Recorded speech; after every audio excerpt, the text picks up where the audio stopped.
evening on December 13th for our General City Council meeting. I'd like to welcome you all here. And I would like to ask Susan Tiser to lead us in the pledge.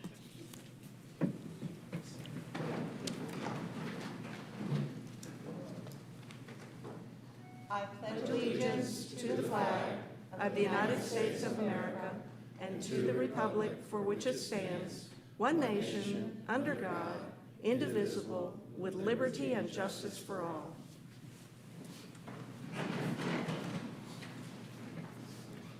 Thank you, Mrs. Tiser. The next item on the agenda is the consent agenda. Do I have a motion to approve? Motion to approve the consent Motion by agenda. Councilmember Tiser. Do I have a second? Second. Second by Councilmember Judy. All those in favor, please raise your hands. And it passes unanimously. Thank you. And for the record, I would like to add that Councilmember Zapata and Councilmember Wilsey have excused absences this evening. The next the items are under the mayor's report, and this is just really a great good news story that I would like to share with you all.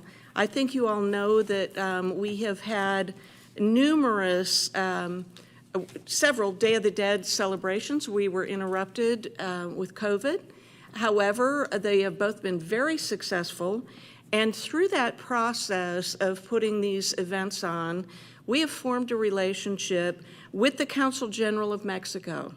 And it's Mr. Javier Diaz de Leon. And he is joining us this evening. Also, we've got Jeff Leatherman, Rusty Pruitt, and Chris Ward from our Recreation and Parks Department, and our special, I'm just having trouble today, special events. I'm so sorry. So I would like to, on behalf of the City of Roswell, and I will come down and join you, sir, I would like to give this key to the city to the Consul General of Mexico. Thank you.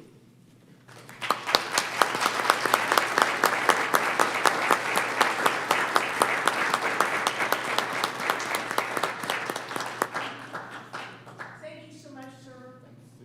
And this is how we build relationships in the city of Roswell and outside of the city of Roswell. So thank you so much for being a part of our community. We truly cherish it, and please keep the key to the city. You are always welcome here. Yes. And I would like to have the Recreation and Parks Department come forward. And it's Historic and Cultural Affairs. Special events. So, and I would like for them to say a few words on behalf of you and your office and how you have really helped us through this celebration, because we want it to be realistic, we want it to be traditional, and we want it to be a huge success here in the city of Roswell. So I can do that. So for both the council, mayor, and our community, it is such a pleasure as a department to celebrate our relationship with our residents who are here. Thank you. Who are here that live in our community from Mexico. Our Dia de los Muertos celebration is truly a cultural celebration that is meant to honor not only our legacy and history of people in our community, but also throughout the region. We are pleased to be able to host that here on City Hall grounds and in partnership, which is an outstanding opportunity for us, and I will pass the microphone on as well.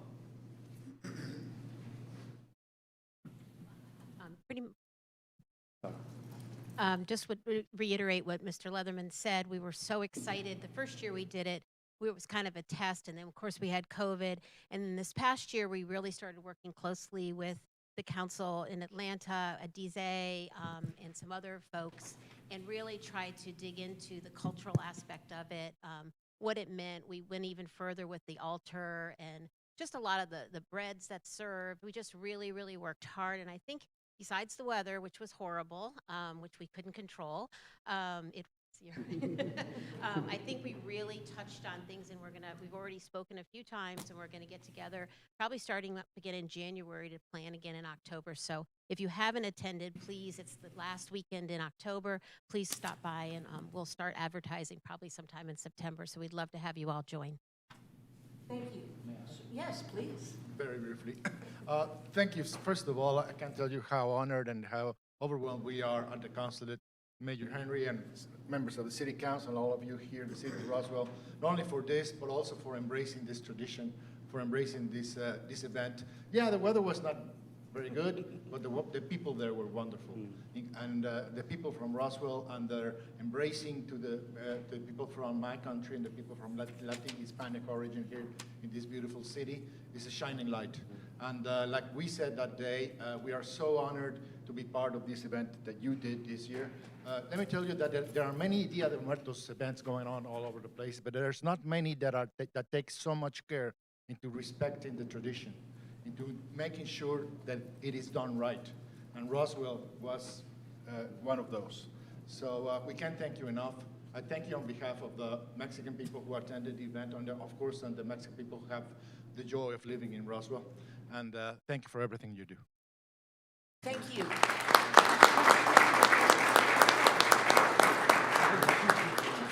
Please join us for a picture. She actually does the work. She makes you look good.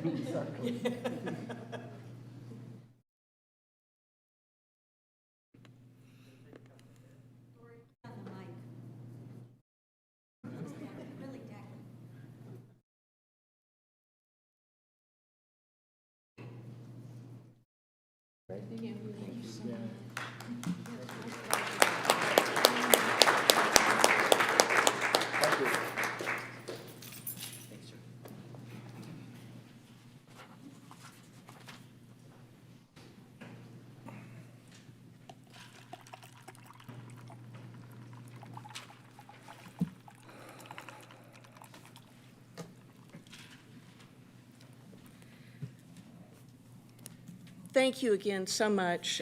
We really do enjoy these cultural activities in our city, and I am so pleased that staff and our folks are so committed to making sure that we do things correctly.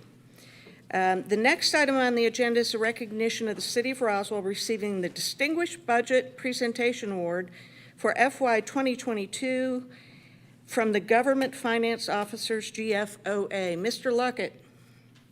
Yes, good evening, Mayor and Council. I'm here this evening to recognize the dedicated team that we have within the Finance Department for their commitment to achieving excellence on behalf of the city. There are two awards that the city has recently received that we wanted to make you aware of. The first award is the Distinguished Budget Presentation Award from the Government Finance Officers Association for the FY 2022 budget. This award reflects the city's commitment to meeting the highest principles of government budgeting. The award also affirms how well the city's budget serves as a policy document, financial plan, operations guide, and a communications device. The city had to be rated at least proficient in each of these areas, as well as 14 other mandatory criteria, and this is the 18th year that the city has received this award. This award would not be possible without the dedication of our budget staff, several of which are here this evening. I wanted to start by introducing you all to our new budget manager, Lynn Williams. Lynn has been with the city for over 20 years and has spent most of that time working in our budget division. Lynn served as the interim manager starting in September and was officially promoted in November. Lynn is also joined by two of our budget analysts, Lou Wynn-Danababo, joined the city back in October, and Karen Swinehart is steadily working her way from administration over to finance, so we're glad to have them. So I'd like to thank them, and also like to thank the mayor and council and our city administrator for your continued support and commitment to adhering to best practices when it comes to local government finance. Thank you. Thank you, Mr. Luckett. Let's hear it for the finance folks.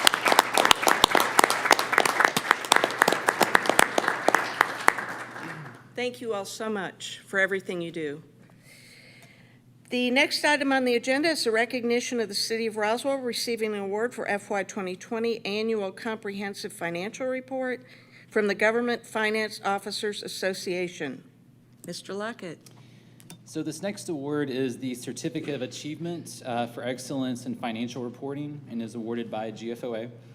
This award was established in 1945 to recognize governments that prepare annual comprehensive financial reports and that demonstrate a spirit of transparency and full disclosure and that go beyond the minimum requirements.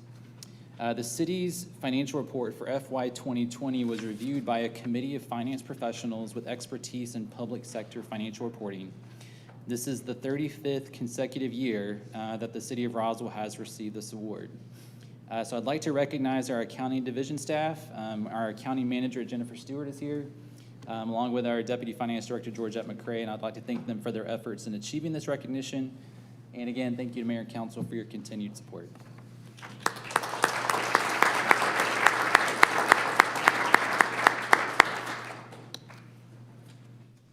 Thank you again to our finance team. You all are rock stars. The next item on the agenda is the approval of a resolution to provide a policy for the use of eminent domain in transportation and other city projects. I would like to, at the top of this discussion, I would like to inform everyone that I felt compelled to bring this forward because this was one of the findings in Gerard and Davis's investigation that I launched about a year ago. And so I feel that it's very important to bring a resolution forward. And the reason why I feel that is it is common knowledge in the community that Roswell has a strong stance against eminent domain. And that has actually cost us during transportation projects. So I wanted to bring this forward. I'm not asking for a vote tonight.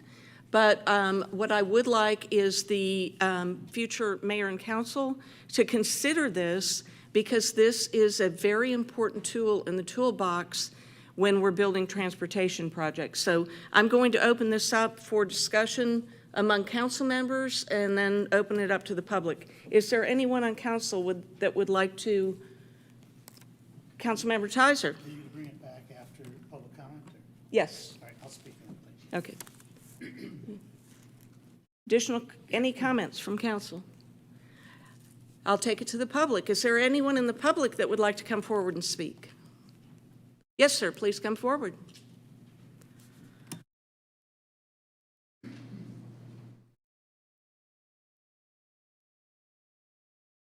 Hi, Jason Yowell. I just worry that you're lurching from one extreme to the other. And the concern that I have with the eminent domain policy that you're proposing is that it closely mirrors the state policy. I don't think it stands up to the test of due process of law because the local governing authority or the state can set aside the amount of money that they think that the property is worth, and then it's up to the person on the receiving end to litigate it after the fact, after their property has been taken. And I think that you should go to court before you take the property. That would be a much more fair approach because, like I said, you've gone from giving away the store to certain people to beating everybody with a stick as a result of what happened at Oxbow. Eminent domain is a slippery slope, and if you abuse it, it's disastrous. You've got a transportation department that has been absolutely irresponsible in the way it is approached design work in this city. They just do a ridiculous plan, don't care what it costs, don't care what amount of land they're going to need for it, and you end up with disasters like Oxbow. You've got the Gateway coming up, which if it doesn't get redesigned is going to be absolutely catastrophic for this city. I'm hoping that the next mayor and council will have a different approach to transportation projects and the Gateway in particular. I am happy that you're allowing the next mayor and council to finalize the eminent domain legislation that you're considering. People would be very upset to see you do it before you left office, considering how decisive the election results were. So I thank you for that, but think long and hard about how you're going to do the process. Taking people's property is a huge responsibility, and you really should go to court and resolve it there instead of just putting money in escrow and going, well, this is what we think it's worth. How do you like us now? You're going to swing from one extreme to the other. It's a disaster. You have to contemplate the unintended consequences of the things that you do. And the last 4 years, I haven't seen that at all. And that's why we had the election that we did. Thank you. Thank you. Before I go on with public comment, Mr. Davidson, would you explain to us eminent domain regulations, how they came about, who regulates it? So basically, the United States Constitution and the state constitution both allow for property not to be taken without just compensation. Just compensation is determined by an independent appraiser. If it's for a transportation project, Mr. Yala is correct. You still try to negotiate, but if you can't reach a conclusion with that negotiation, you would put the appraised amount into the court, and the property would then, that's needed would then become the city's, and if the person doesn't like the amount of money, they can fight over that. However, if the amount is under the actual or is actually under appraised by a certain threshold, there could be damages up to triple the damages. So there is a recourse for that. Another way to do it is the city would have an appraiser, the property owner would have an appraiser, and they would choose a third appraiser, and those appraisers would come up with a just price. It is a fair way to do it. It stops inconsistency in pricing of real estate. It also does speed up projects. It definitely would have helped in the Oxbow case, and we probably would have spent less money overall. Thank you, Mr. Davidson. Is there anyone in the public that would like to come forward and speak? Please come forward.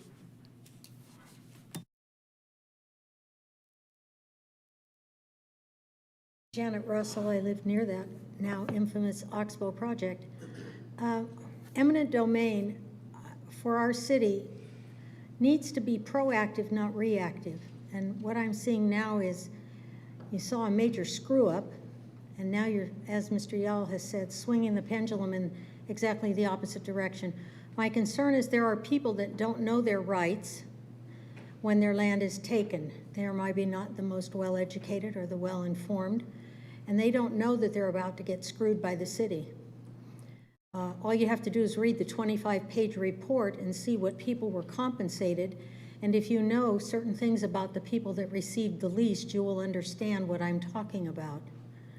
I don't want to see that happen to my neighbors, ever. I'm tired of seeing the inequities that happen because some people aren't as informed or aren't part of the in crowd in Roswell. I love living here, but the in crowd is alive and well, and they get whatever they want, no matter how much it takes to get it. So I'd like to see whoever makes the decisions in the future that this is a proactive resolution. I don't particularly like eminent domain, especially as I would see it helping in working in Roswell. I think it's, I love living here. I've chosen to live here. I'm what you call a long haul hero, so to speak. I come to the meetings, I observe. There's a book about long haul heroes, and I suggest you read it. It's not about long haul COVID. It's about people that choose to live in a community and stay active and well informed. It's not a braggart, it is a term. And I have seen over the years what can happen when a city gets too powerful and then favors those people that are behind the scenes yanking the strings. Thank you. Is there anyone else that would like to come forward and speak? Yes, please come forward.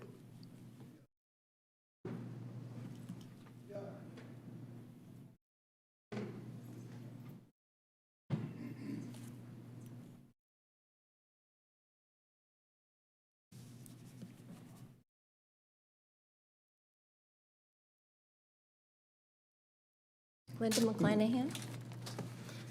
Honorable Mayor and council members, thank you for the opportunity to express my concern with this resolution. My son is standing next to me because he has autism, and I was afraid he might leave if I left him. First, my previous experience with eminent domain in the college town in which I lived for several years. The church I attended, a large and very active church in the community, got hit with an eminent domain order from the city because the city wanted, of all things, a parking garage. Not that one was needed, especially where the church sat, but that's what the city wanted to do. It took the church thousands and thousands of dollars and years in court, but the church building still stands. But at what cost to the church and the congregation? What was offered for the church in its prominent location could not have replaced what would have been lost. The action by the city was not in the best interest of those citizens. Depending on the leadership at the time, eminent domain can simply be used as a weapon. That sounds harsh, but I'm sorry, but that's true.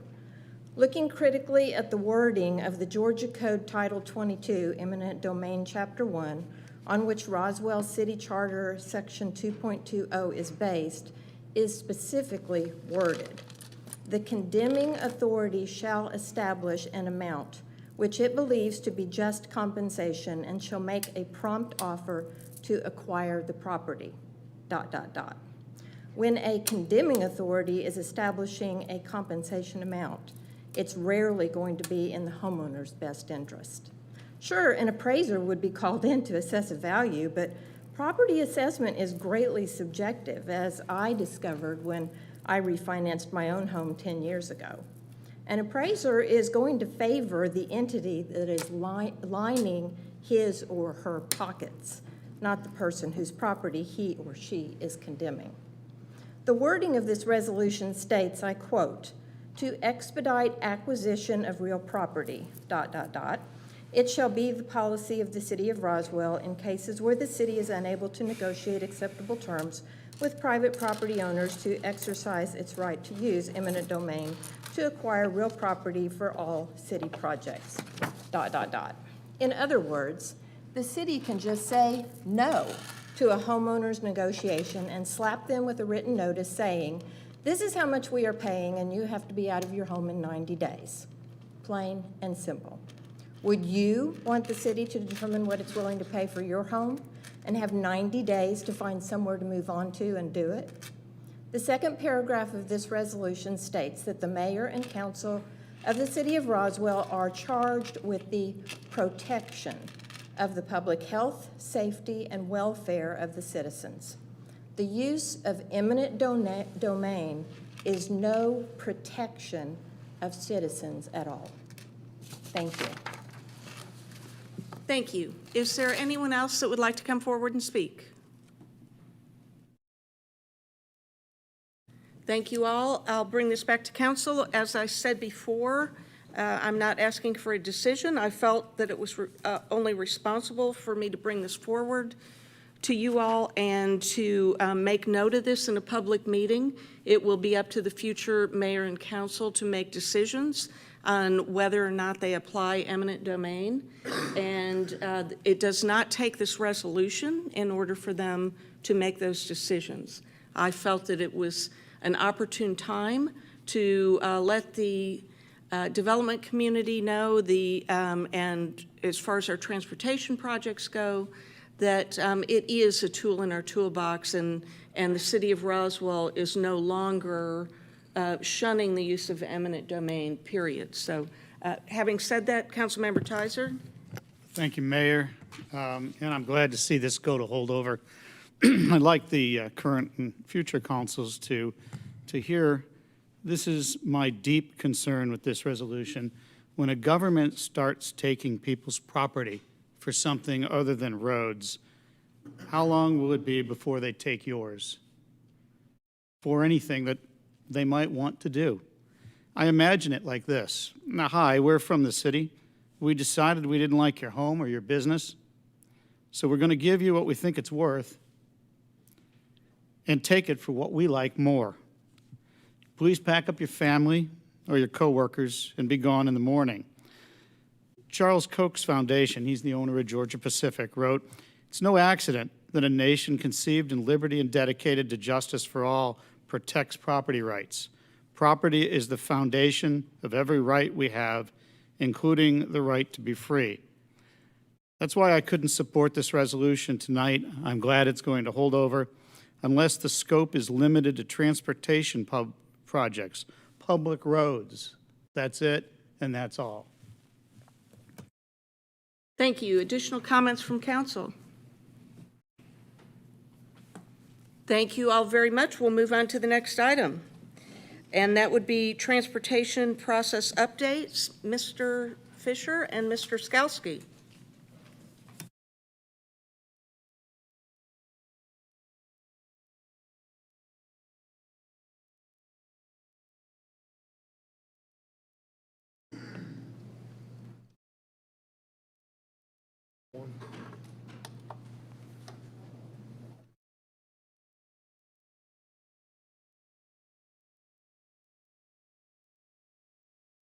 Thank you, Mayor Henry and members of council.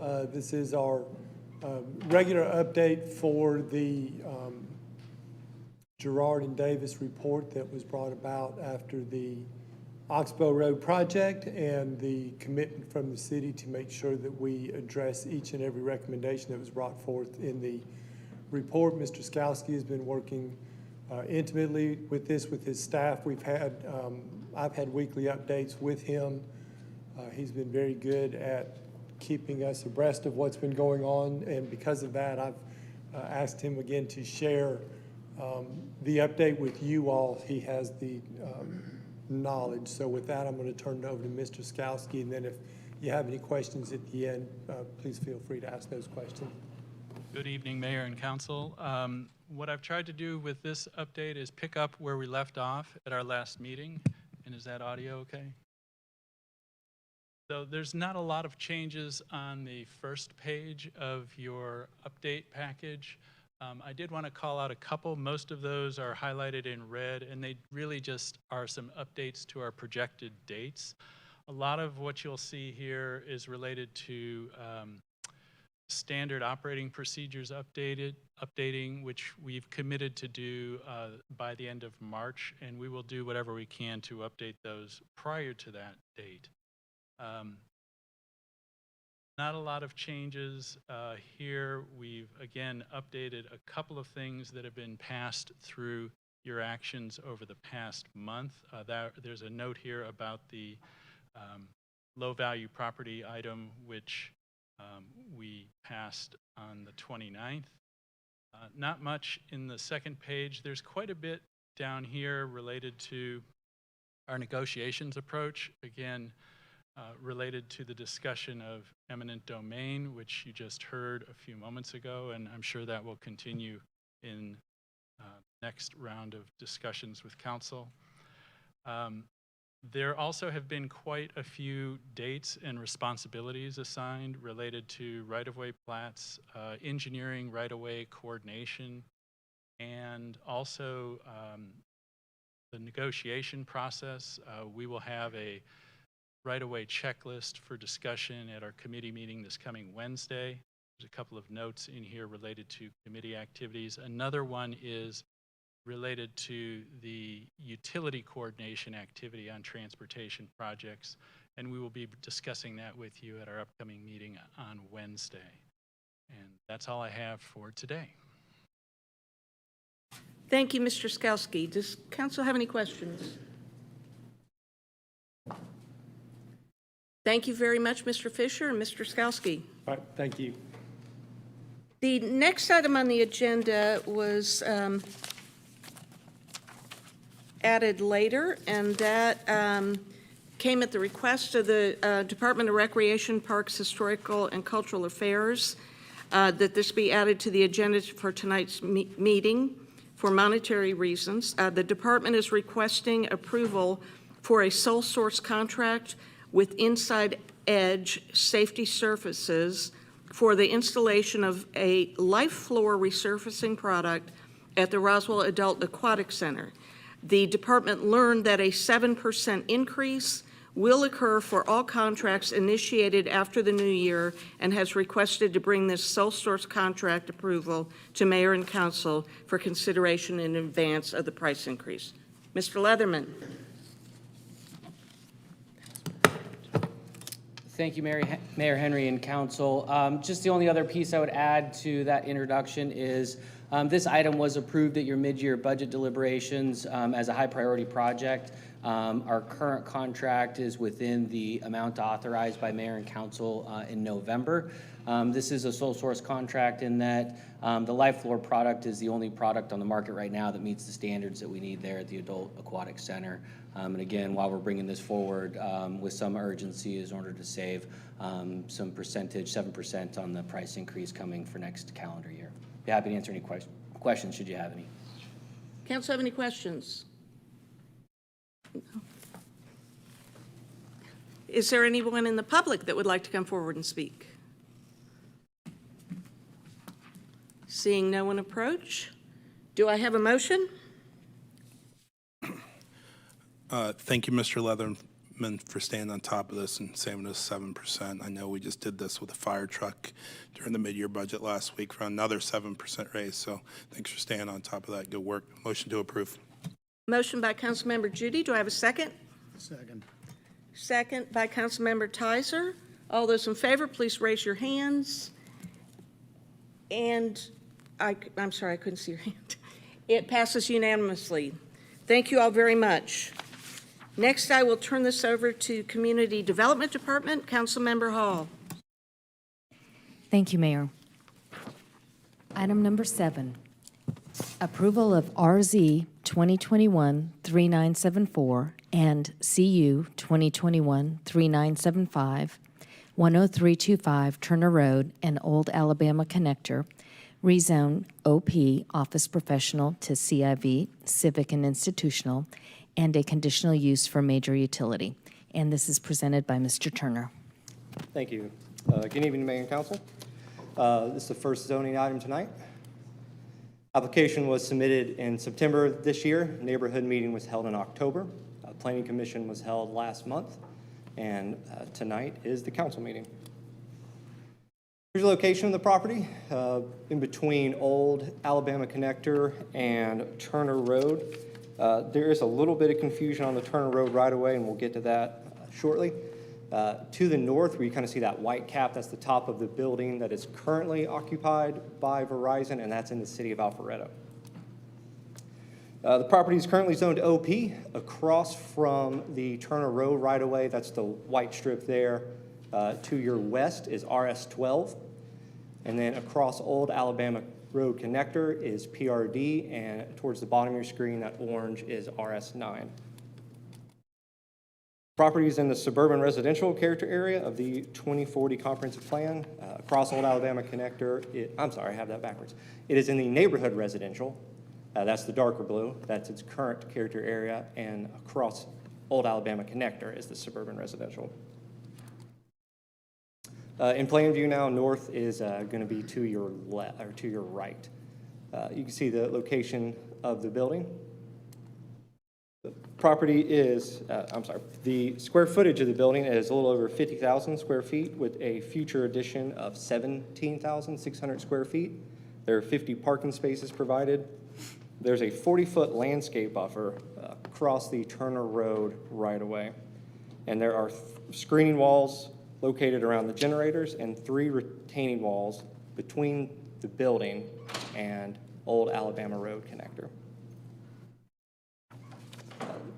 You can see coming off the right-of-way towards the top of the screen, the 40-foot buffer they're providing. Where the limits of disturbance will remove those trees.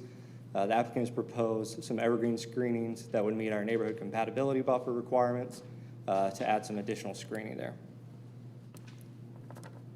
The property was originally rezoned in 1996 to OP. There was a site plan change in 98 and another site plan change in 2007.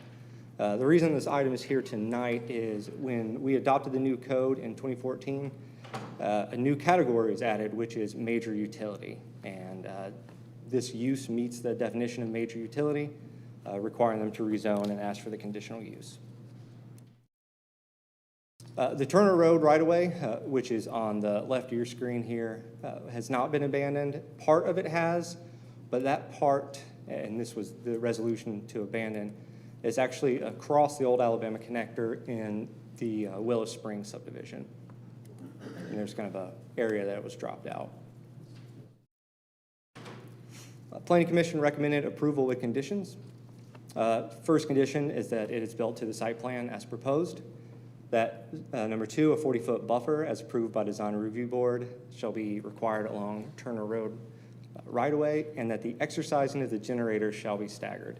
So during the discussion in Planning Commission, this came up. The applicant needs to run their generators once a week, and it was Planning Commission's thought that kind of spreading that out would help decrease the noise.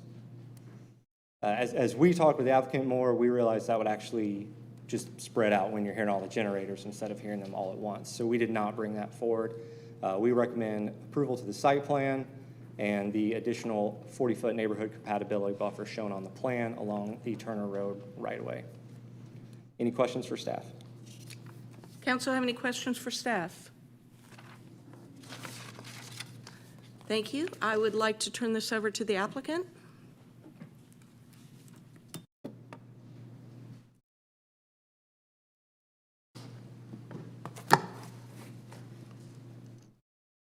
Good evening. Good evening, Madam Mayor, members of council. My name is David Kirk. I'm an attorney with the law firm of Troutman, Pepper, Hamilton, Sanders.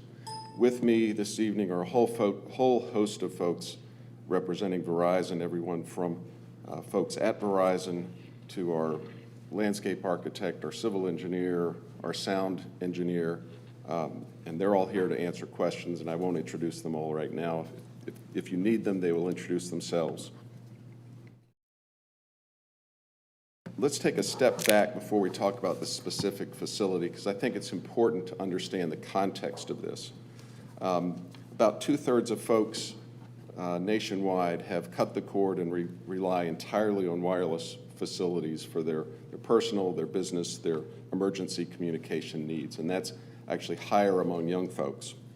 About 80% of your E911 calls are made via a mobile device.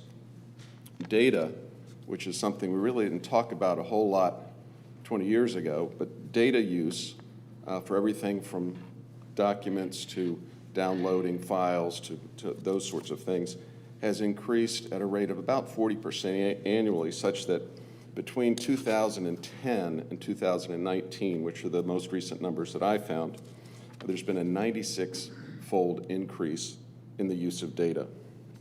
And those numbers do not reflect the increase in data that we've experienced over the last year or two as we've faced the pandemic.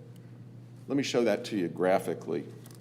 That inner ring, if you can read it, is 2010. There were 388 billion megabytes of data that were downloaded on mobile devices in 2010. That number by 2019 had grown to 37 trillion megabytes of data. Just an astonishing growth in the use of data, in the use of mobile devices that folks rely on. The system that we're talking about, the facility that we're talking about now and the facility that already exists in Alpharetta is really part of that whole system that's needed to support this level of usage, both voice and data, particularly as 5G becomes more widespread. So the existing facility located in Alpharetta has been in operation for about 20 years. It's a critical element of Verizon's telecommunications network here in the city of Roswell. It serves the surrounding communities and, in fact, the state of Georgia. It's expanded as recently as 2018, but frankly, it is at its capacity. Which brings us to the facility we're talking about today. Has the same primary use and function as the existing facility. It will be staffed in a lighter way than the existing facility. At full build out, probably about 20 folks.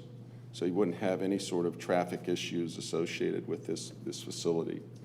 It's essential to Verizon, and I would submit to communities like Roswell that are growing, that have a astonishing growth in wireless communication and data services. Back in 2007, as staff mentioned, this identical facility, the identical facility was approved by the mayor and council. I realize it's a different mayor and council, but it was approved. So it's not a brand new concept. It's something that has been discussed and planned for since 2007. We're now able to incorporate the most recent technology and design elements that will help optimize the service that we provide to our customers and minimize the impacts. It's not going to be built all at once. It's going to be built over the course of time in response to demand, just as the Alpharetta facility has expanded in response to demand. This is the site plan that the staff shared with you. So I'll move to this one, which I think provides a little better context for the facility. I think it's important to point out that the 40-foot landscape buffer that staff discussed is in addition to the Turner Road right-of-way, which has a variable right-of-way, but it's 40 or so feet, 40 to 50 feet wide. So that's in addition to the Turner Road right-of-way. The landscaping that you see added there is to our property line. It does not include the Turner Road right-of-way. That will remain untouched. Let me also show you this. If you look sort of the mid-left of that slide, you see trees. Those trees continue down for roughly 700 feet down to the end of the property. That area will remain undisturbed. That's going to remain undisturbed. It's about 700 feet on the old Alabama connector side. It's about 900 feet on the neighborhood side. So those houses that you see right there will have virtually no, they will have no impact. There will be no removal of trees in that area. You can see in the landscape plan that we are disturbing the existing trees up to the buffer and then up to the Turner Road right-of-way, and then replacing them with a robust buffer similar to what we have in Alpharetta. And that's a recent picture of the Alpharetta buffer. The elevations of the facility, and we have big boards and we have samples and all that kind of stuff if you're interested. But this is just a rendering of the facility that you see on day one from at the top. And as the two other pods are added over time, it will give the appearance essentially of an office-type facility. This is an area that I know folks that are in the audience are concerned about. I know you all are concerned about, and I know staff was concerned about, and that's noise. And we certainly understand those concerns. But it's important to look at the data, and it's also, I think, important to consider the steps that Verizon has already committed to taking without any orders from the city, and that we will take if this project moves forward. Currently, the generators are tested for 1 hour, each generator, 1 hour once a week. 1 hour once a week. It's on a staggered basis, and by that I mean one generator will start at the top of the hour, and it will run for an hour. The next generator will start at the quarter hour, and it will run for an hour. The next generator will start at the half hour, it will run for an hour. So you only really have a very short period where all the generators would be running.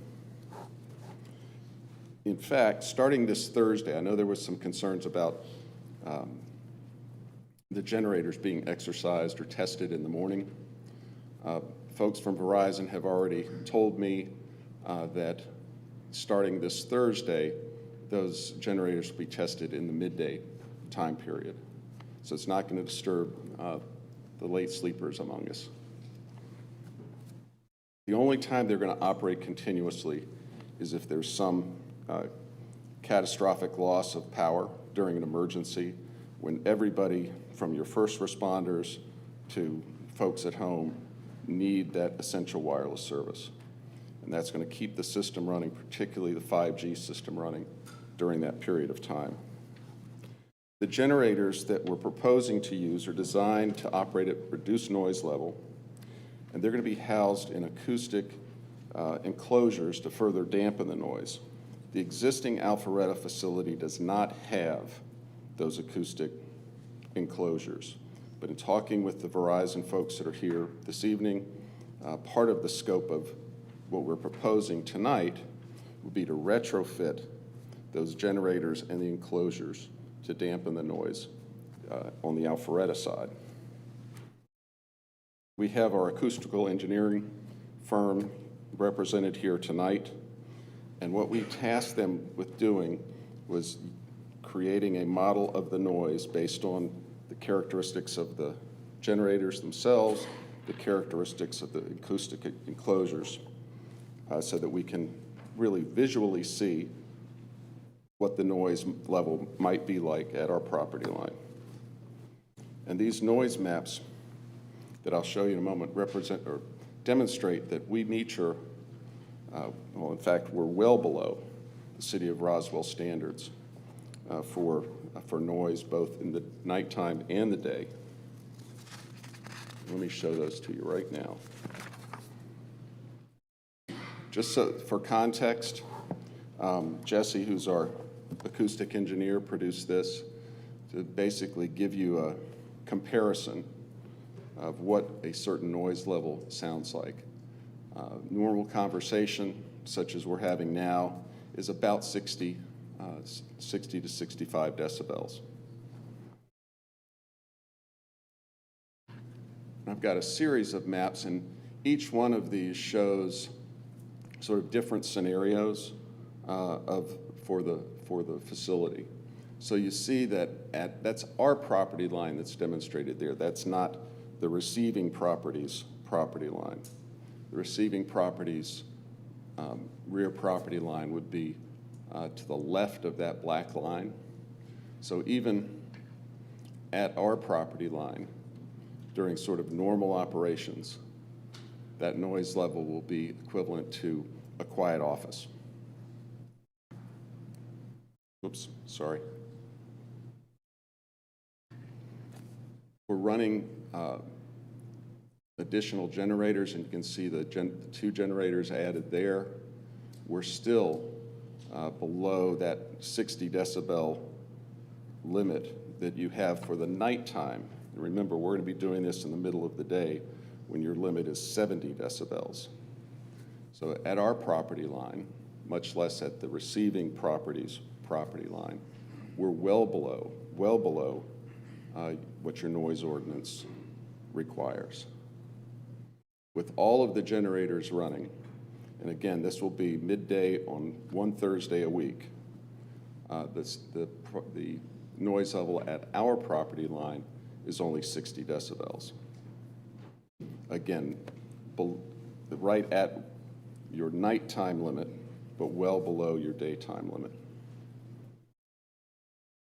So in summary, and we're happy to answer any questions you might have, but in summary, this project is critical to providing reliable wireless service here and around the state to individuals, to businesses, to first responders, to other customers that use the Verizon network.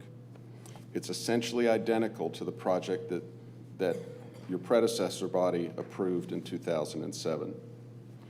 Both your staff and the Planning Commission have looked at this carefully, and they've recommended to you that you approve both applications this evening. So we're here to respectfully request your approval of these applications, to rezone the property to CIV, and to approve the conditional use for the major utility, which is essentially the Verizon network facility that's essential to you all and all of us on a daily basis.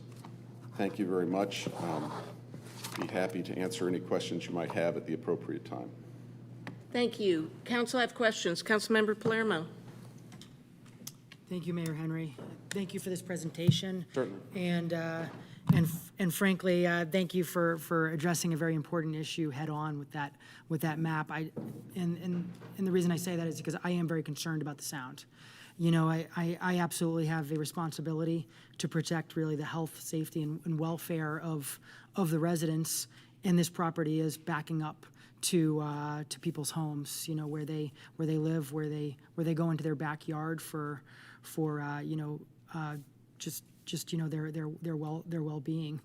And so I guess what I want to address is, because I certainly understand that if you were looking to just build some Verizon offices, then there'd be no need for a hearing, because of course you have the opportunity to build offices and many other available uses within the zoning without any permission from council.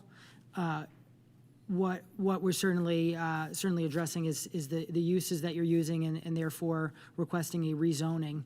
And what I'd really like to discuss is a little more of the sound, because can we go to the sound map that had when all 4 generators are running, which would happen during the tests, and then certainly would happen whenever there's a power outage. And given the fact that even within our current code, the fact that 60 is really that limit at night, that gives me a lot of concern of seeing that potentially 60, according to your maps, is right at right at your property line. And what I'd like to address is 2 things. One is just, you know, I received something from staff here, and it mentioned that as a standard, Verizon Wireless provides every exterior generator with the enclosure with a rating of 65 dBA, et cetera. And so I'm glad to hear this is a new standard for Verizon. It sounds like it has not been historically, but also I would think typically this type of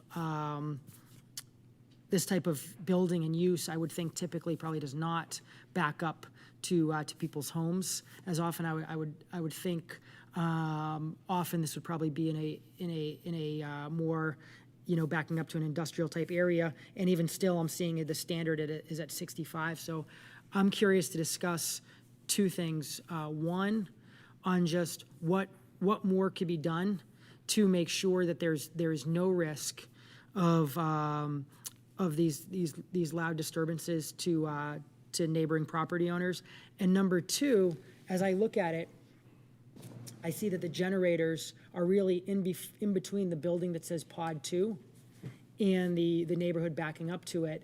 And I really want to understand more on why there wouldn't be the opportunity for generators to be actually in between the buildings the building that you already have, as well as looking for other ways to really control the sound and ensure no risk of the loud noises to the neighbors. So I know there was a lot right there. Did that make sense on kind of both my concerns and what I'd like to discuss? Yes, sir, and I'm going to call on the experts because I am not an acoustic engineer.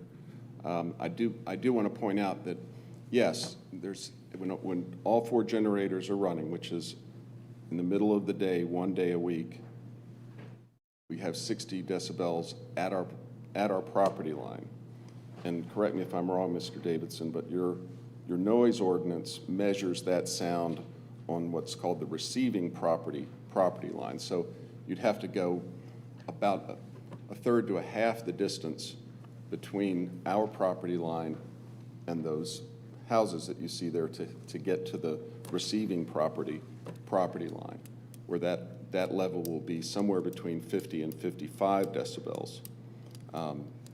But I'm going to bring up Jesse and Jim Feeney, if I could. Jesse's our acoustic engineer. I'll let him introduce himself. And Jim Feeney is with Verizon. There's a microphone. It's there. Oh, there we go. Okay. Good evening. My name is Jesse Aynert. I'm an acoustic consultant with Arpeggio here in Atlanta, or there in Atlanta, more accurately. First, I want to clear up one misconception.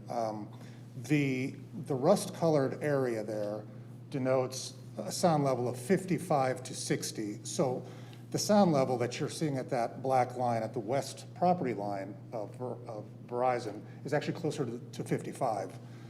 And then it gets higher as you get closer to the noise source. So the outer rings are quieter than the inner rings.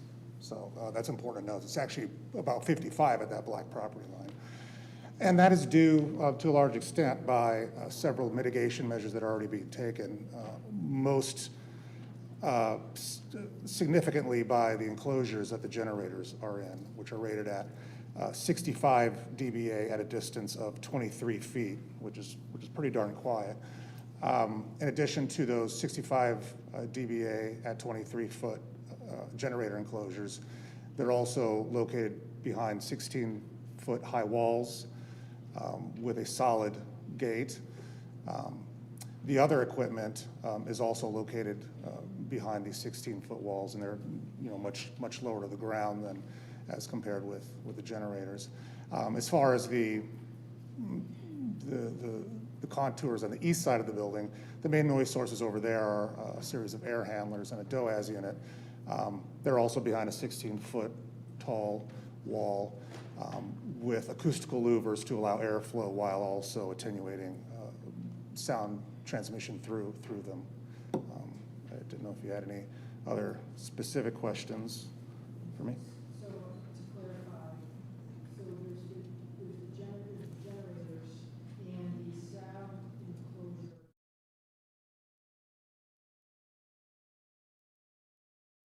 No. So the generator is inside of basically a big box. You can think of it like a really huge shoebox, though it's not made out of cardboard, obviously. But the airflow into and out of this enclosure, which is on all four sides and on the top, are silenced to allow for airflow while silencing sound that leaves the enclosure. That enclosed generator is then behind a 16-foot tall wall, the mechanical yard where the other equipment also resides. So there's going to be the property line between.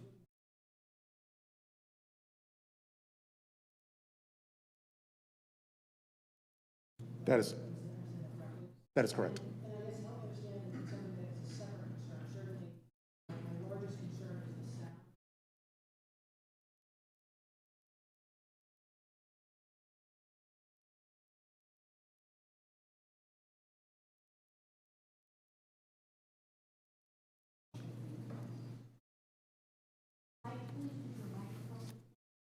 I'm sorry. Thank you. There was I didn't see it on yours. I saw it within the packet. Let me just see what page I was on. And of course, I scrolled through and looked at many other plans within the packet as well. Jackie or Kevin, do you know a good page that shows where their plan was, where there was a, let's see. I guess I'll come back to that later, but certainly. It may be on the property line. Yeah, I think this was, it proposed. So I guess it looked kind of like this, but it said proposed chain link fence in the packet I thought I read today, well, as well as. So it says security fence and security gate. Doesn't actually state proposed chain link. So, but right now it's just listed as security. You may have seen it on the photo of the neighboring property. All plans are going to be a black wrought iron style fence. Yeah, if you could. So, Yeah, I am seeing just here it says security. I could have sworn one of the versions have mentioned chain link, but nonetheless, definitely, yeah, thank you for talking about the sound. And again, I think I'd like to address that a little more, but those are all my questions for right now. Thank you. Councilmember Tizer. Thank you. Well, our acoustical experts here. One question for you. So I live very close to Canton Street, and occasionally there'll be a loud band, and we don't hear it very close to Canton Street. But Councilmember Judy lives about 1.5 miles from Canton Street, and he hears it. So my question is, as I look at the noise maps, is topography taken into account? And with the fence, does topography make it worse, better? What happens? Yes, topography is taken into account. It's mostly a flat parcel. It rises somewhat as you go towards the south. Specifically the parcels in the area that might be affected. Right, yeah, I mean, the topography is taken into account. Thank you. Yes. Councilmember Hall. Thank you, Mayor. I have a question regarding how this compares to the Alfreda property.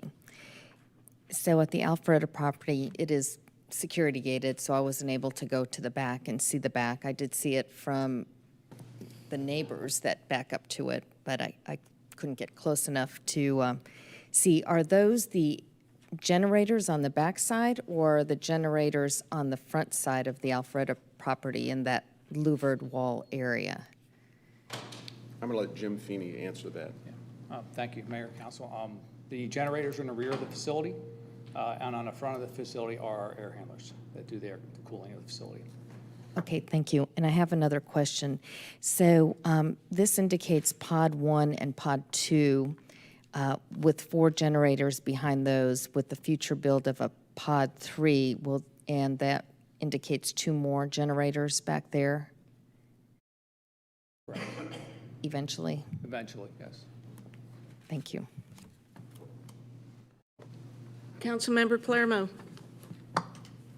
Thank you, Mayor Henry. And to be clear, I saw on packet page 74 in the plan drawing there, it says, it mentions chain link fence. And I think if I'm reading it correctly, it says 8-foot chain link fence, which actually looks pretty close to the property line. But that is something I want to address. But first off, I want to really stay focused on the sound. So you've got the existing building, you've got the building that's proposed, and right now you're proposing the generators be between the residence behind you as well, and the building in between the two. And I guess I just really want to understand more on why there wouldn't be benefit and sound reduction if instead those generators were between the existing building and the proposed building. So if you look at the facility map right here, the generators are shown in the rear of the facility. The first rooms just planned south of that are the electrical rooms. Those generators, each generator is 2 sets of conductors that come out and feed those rooms, and they're specific to those rooms they serve. The challenge with relocating the generators to the other side of the facility, those conductors now have to go underneath foundations, future building expansions. When we do that, we tend to have crossover, and that makes those things have to go much deeper. Engineering-wise, it's an extremely difficult challenge to deal with that type of underground going underneath the facility, especially with future growth plans that are being part of that. Also, electrically, it creates other challenges for heating on the conductors. The longer we go, the further away from those electrical rooms, the bigger they have to become, the challenges grow immensely from that. So that makes sense. And then I guess my question really is, why wouldn't it make sense for the electrical rooms to be at the portion of the building facing the existing one, and therefore the generators to be moved in between those two, in which case the generators would still be placed next to that electrical room? Understood. Yeah. Right, so essentially rotate everything. If you look, the next room planned south, well, to the opposite side of the building is where the actual equipment room is. So about 50% of the space is utilized for support of the equipment that actually does the data processing. So that mechanical yard is on the outside. That's very large air conditioners that support and cooling. They need to be on the outside wall and need to be able to support. So what ends up happening, we need to be on opposite sides of the facility to make everything work properly. If we rotate that, then we also start changing up the orientation of the property, and we won't be able to fit and utilize the property. And that's why we go the route of making sure the generators have factory-built enclosures that are tested at the factory before we ship them to the site. Thank you. And so, another, I guess, question and slash comment is, so, you know, in looking at packet page 74, it shows chain link fence and pretty close to the border. What you were showing and more, I guess, perhaps more updated versions, it's just saying security fence and not specifying. So I guess help me understand what the vision was regarding that security fence and whether it was intended to be chain link or No, whatnot. we're not going to do chain link fence. It's going to be more of a black wrought iron style. It's similar to what we have on the property next door. Okay. And then I guess too, from that standpoint, why wrought iron and why not just large privacy fence, which I would think would do two things. One would really shield the view, different aspects there, as well as the potential of even just adding an additional amount of potential sound barrier. It's possible. Part of the challenge is, for us, we want to secure the facility. Just as you mentioned, that's pretty important to us.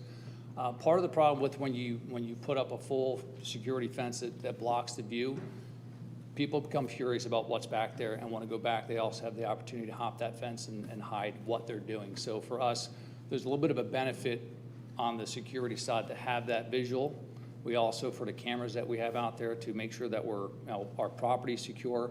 You can see who's on the outside, who's trying to infiltrate your space. So that's part of the reasons why we'll go the route of having an open fence as opposed to one that's closed. Now, we do have the opportunity, if that's what helps us get across and helps there, we can add that in. I would have to speak to him in terms of what that will do acoustically, though.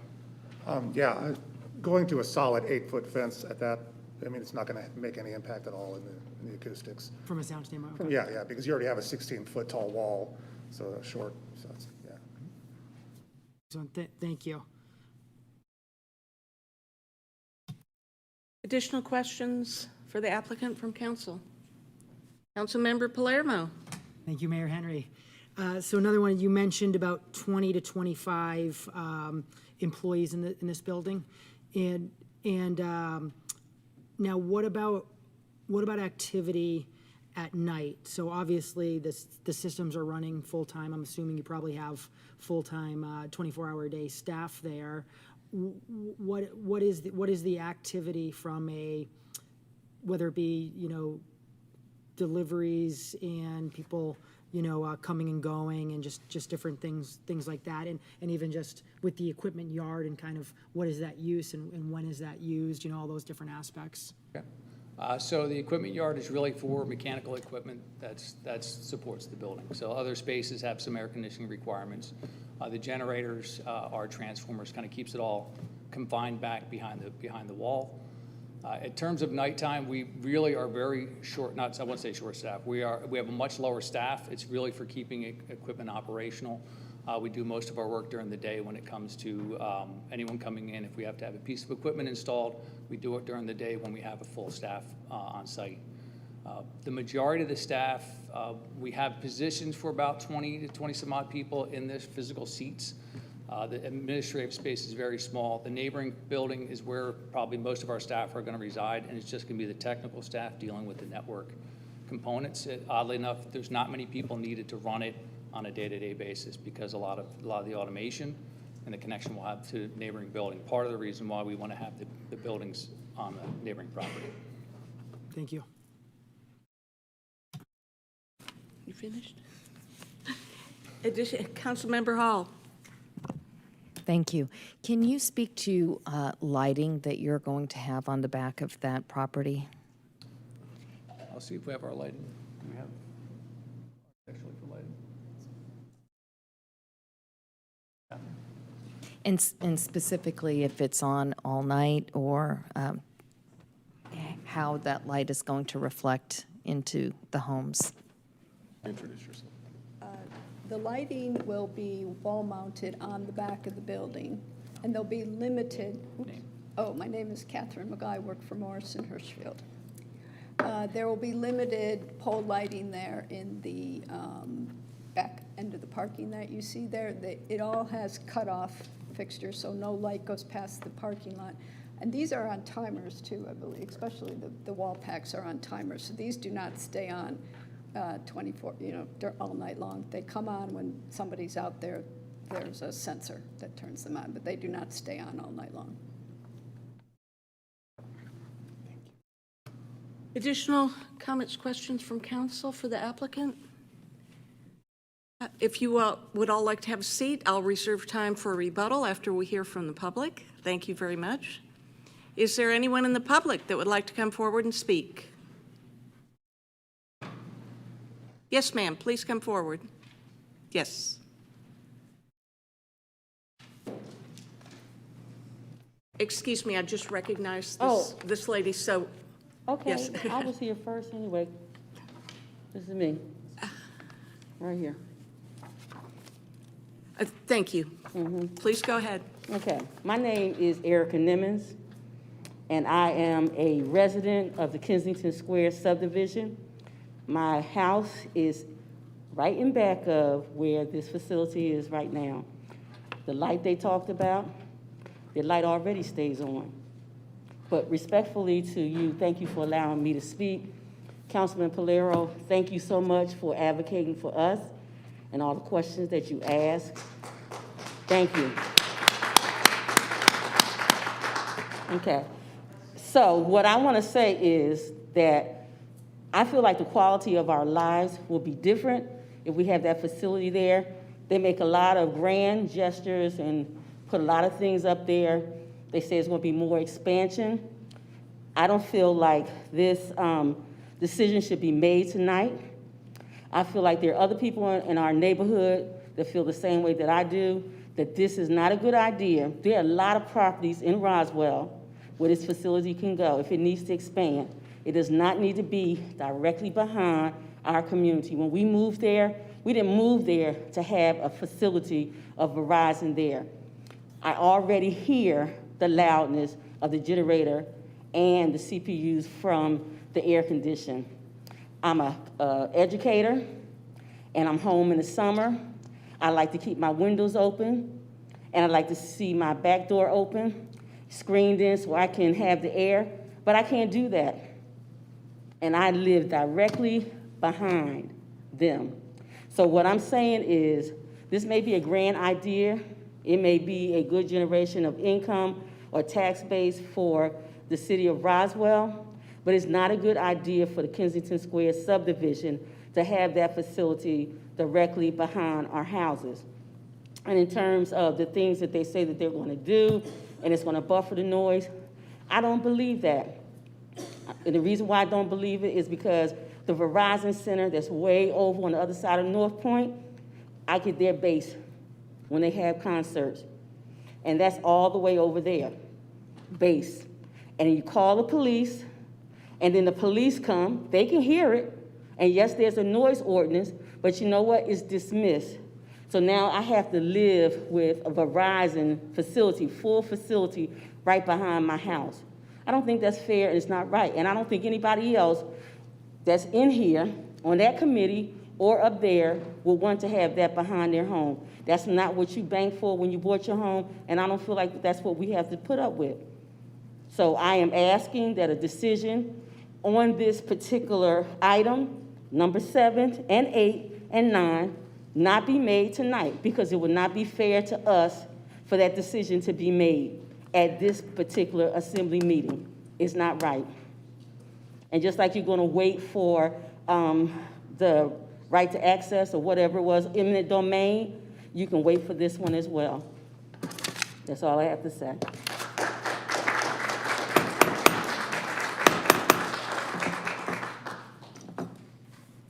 Yes, ma'am.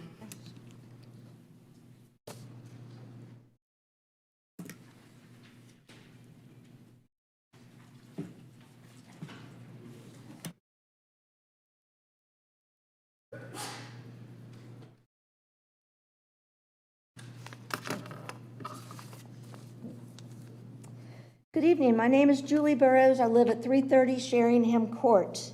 I have lived on Sheringham Court for 30 years. When the old Alabama Connector Road was built, the city of Roswell promised us that no curb cuts would be allowed on the Connector Road. Access to the property that Verizon now owns was to be through Kensington Square off of Sheringham Court. and it was zoned residential R1.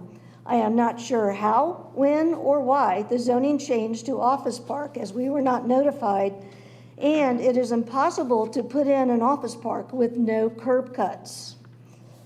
I have learned by going to neighborhood and planning commission meetings that plans might not be as rosy as they appear, and that specific questions must be asked, and only detailed and specific answers must be accepted. The name Turner Road keeps coming up, but I would like to try to clarify or calls into more issues about what is Turner Road. Turner Road was a dirt road, long overgrown, to access 2 homes that were on this property. I thought Turner Road no longer existed. I was told by the city of Roswell that that road had been dissolved and split in half, and a few feet of that, half of that road went to my backyard, and the other half went to what is now Verizon's property. I am not sure after tonight what is the true status of Turner Road, and I would like for the council to find that answer. Verizon's drawings depict a future facility. It doesn't matter when it's going to be built, as they are requesting permission today to build it, and our homes will still be there in the future. Verizon misrepresented itself on the application intake form. They said this area is currently office and commercial. This is false. This project is completely surrounded by single-family homes on 3 sides. The north side will abut Verizon's current building, which lies in the city of Alpharetta. Verizon says this development will look and function like an office park, but an office park does not have equipment yards along the entire front and back of the building for industrial-size HVAC units, which have not been talked about tonight, the compressors, which they have not talked about tonight, and condensers, which they have not talked about tonight, that emit noise 24/7. In addition to those noise-making machines, they do have the industrial-sized generators, which we were told was 6 or possibly more of those generators. Verizon says the development will not significantly impact the natural environment, air, noise, wildlife, and vegetation. But there will be air pollution from these diesel generators, and there will also be noise pollution from the outside industrial HVAC units and condensers 24/7. Verizon said this project should not have significant adverse impact on the property in the vicinity, that this new development is the same as the existing facility, but it is not. This property is in Roswell, not Alpharetta. This property is surrounded by residential single-family homes. No adverse impact should be allowed to our property. I would like these questions answered clearly, which I have given each of you a copy of, because a lot of this has not come up yet. And the elevation and altitude of the new building. We would like to know if that's going to be one contiguous line, if it will be level with the current road, or if it will sit above or below the current road. How many HVAC systems will there be in the new and future developments in addition to what's already there? How many large compressors will there be? How many suitcase compressors? How many generators will there be? How many square feet or acres of trees not in the 40-foot buffer will remain standing? What amount or percent of the property will stay impervious surface? What did the city of Roswell find out from the transportation department about curb cuts? Will there be a perimeter fence? The current one is chain link fence. And what will this perimeter fence look like? I need to cut to the end of this.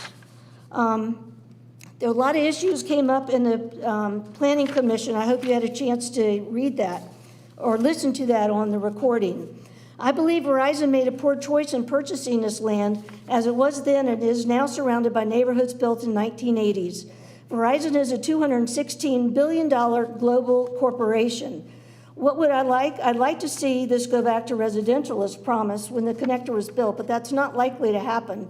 I hope City Council will not approve this zoning request until Verizon answers all of your questions and the citizens' questions completely and in detail, and improves their plan for noise abatement and possibly install an 8-foot wooden privacy fence, which, as I just said, would not make any difference in the noise abatement. The homeowners of Roswell need the mayor and city council to protect our property values, our health and quality of life. Verizon can afford to do a better job at noise abatement. Verizon wants to be a good neighbor, and our quality of life depends on it. Thank you. Thank you very much. Is there anyone else that would like to come forward and speak? Yes, sir.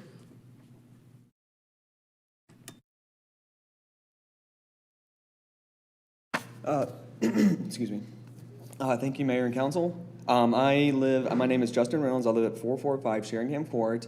My property is right up against this property that's being proposed. Noise has been the chief concern since the very beginning, and the topic has been heavily avoided by Verizon in the prior meetings and up to this point as well.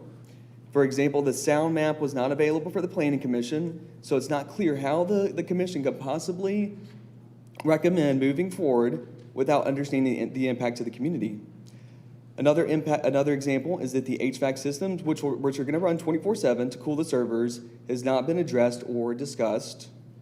We understand that Verizon has the authority to build an office park on this site. However, this data center is nothing like an office park, and I don't think that's been made clear yet. This is an industrial data center which will produce a great amount of noise from the diesel generators in the industrial HVAC equipment. Don't let them fool you. The noise will be worse than what you hear from when your neighbors run leaf blowers outside your house. No one wants more noise. Noise has a cumulative effect, and the noise will be in addition to the traffic and the other noises that we already hear. And this would not be the case with a typical office complex, but this is a data center. Regarding the rezoning, it clearly doesn't fit the definition, as they are creating an industrial park for a major telecom data center. This civic rezoning designation allows for, quote, civic and institutional uses that serve the surrounding neighborhoods and produce activities that do not readily assimilate into other zoning districts. The data center does not meet the definition of civic, period. This data center is a major utility facility that will reduce property value and quality of life. Not only is this data center going to cause noise pollution, and it doesn't fit the definition of civic rezoning,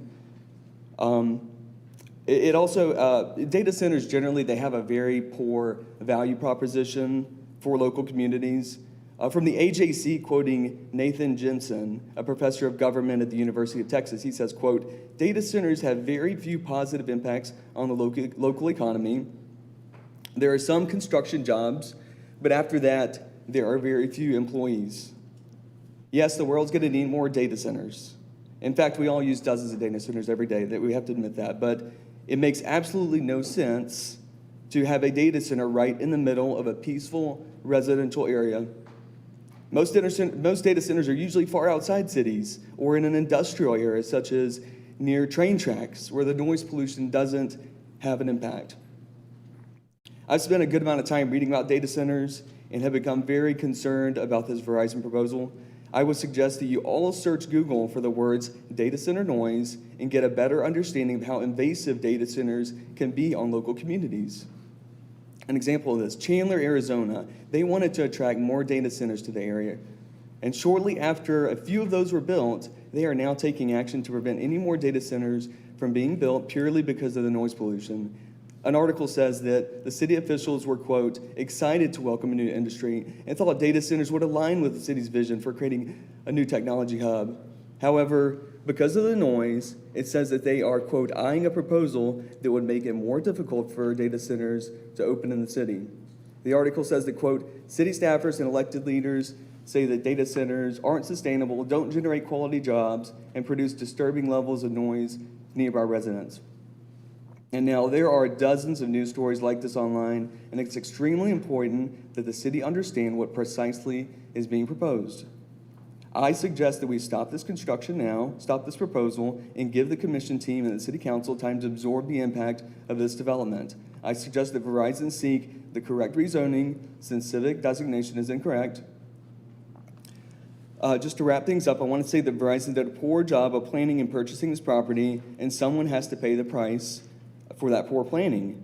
Their current property not only spans 2 cities, but in its entirety, but it's also fully surrounded by residential neighborhoods. that have existed there since the early 1980s. And so I would suggest that it be Verizon, a multi-billion-dollar company that pays the price for their own poor planning rather than the residential neighborhoods that have existed there for over 40 years. Thank you. Is there anyone else that would like to come forward and speak? Yes, please come forward.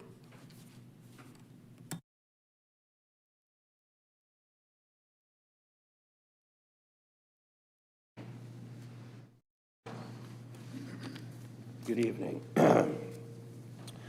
I realize that this is a difficult decision and nobody's going to be happy with what comes out of it. And I appreciate all the time that everybody spent on this.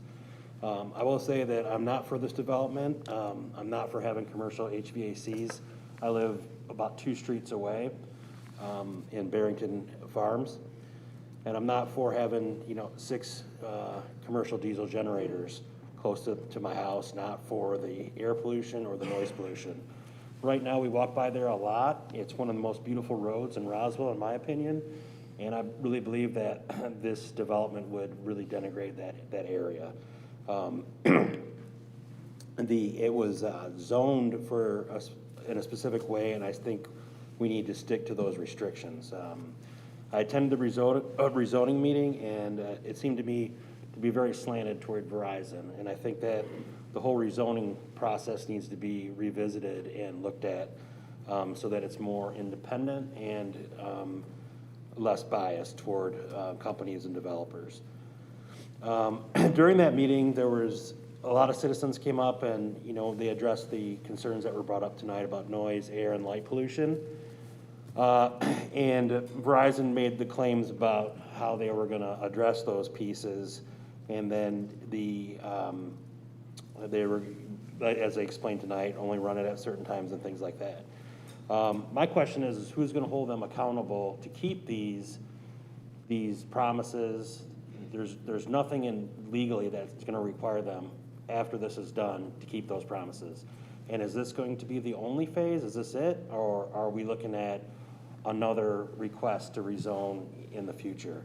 So when they go ahead and build this, who's going to go and do decibel checks? Who's going to go and measure the air quality? And who's going to make sure that, that somebody's not working out in the backyard on a 24-hour shift with those lights being on all the time by the sensors? That area is not that as flat as it was described. Its immediate area is flat, but if you go into the neighborhood, that neighborhood is very hilly. There's 100 feet of change up and down all over that whole neighborhood back there. And as the other lady said, Verizon amphitheater, you can hear it like it's coming out your back door. So there's already a noise pollution there. Also, the current environment, when you walk by there, that current facility, the way it is right now, there's noise there. There's always a buzzing. There's always kind of industrial noise there that you can hear just right from the sidewalk by walking by. So there's already a noise issue there, and I can't see it getting any better with a new development. And there was just a couple points about the rezoning piece that I saw, and I really felt like the rezoning process was slanted toward Verizon. One member gave a lesson on how rezoning happens, and then it's basically normal course of business, and for citizens basically have to deal with it. Another member said that the zoning was unfair because it had changed and flipped on Verizon. So you had 2 opposing points, both in favor of Verizon. And then they went in and coached Verizon on what to bring to this meeting to defend their cases point by point. And I just didn't think that was an unbiased decision. I would have thought that they would have said, yes, we agree, it's approval, but not provide coaching for a company to come and present to you guys tonight. In the end, I don't think this fits the area. Again, it's a $1 billion company. I think there's a lot better areas that they could put this in, and I think it needs to be thought through a little bit more. Thank you. Is there anyone else that would like to come forward and speak? Seeing no hands up, I will bring this back to council. Well, please come forward.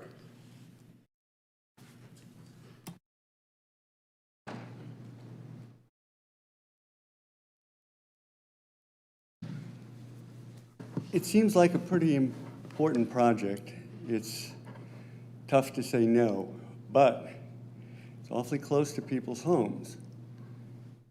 Being that it is so important, and it is so close to people's homes, has a cost-benefit analysis been done to dig a hole, build a concrete vault, top it with landscaping, and put the generators in a subterranean vault? That would certainly go a long way to mitigating noise and the visual impact of it. Be interesting to see what the cost-benefit analysis is. That's all I have to say.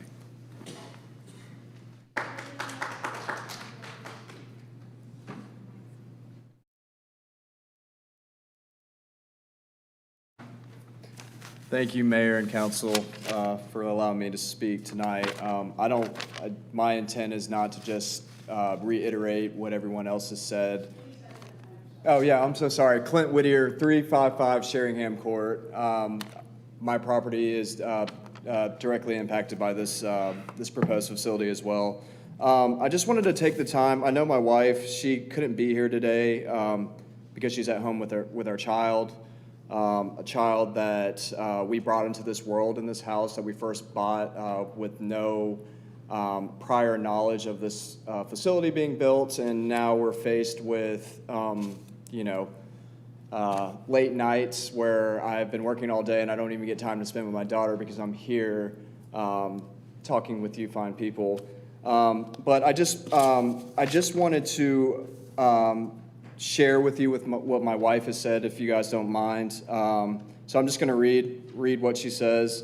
Good morning, Mayor and Council. Well, good evening, Mayor and Council. My name is Deanna Whittier. I'm the owner of 355 Sheringham Court in Kensington Square, one of the homes that will be directly impacted by Verizon's telecommunications center.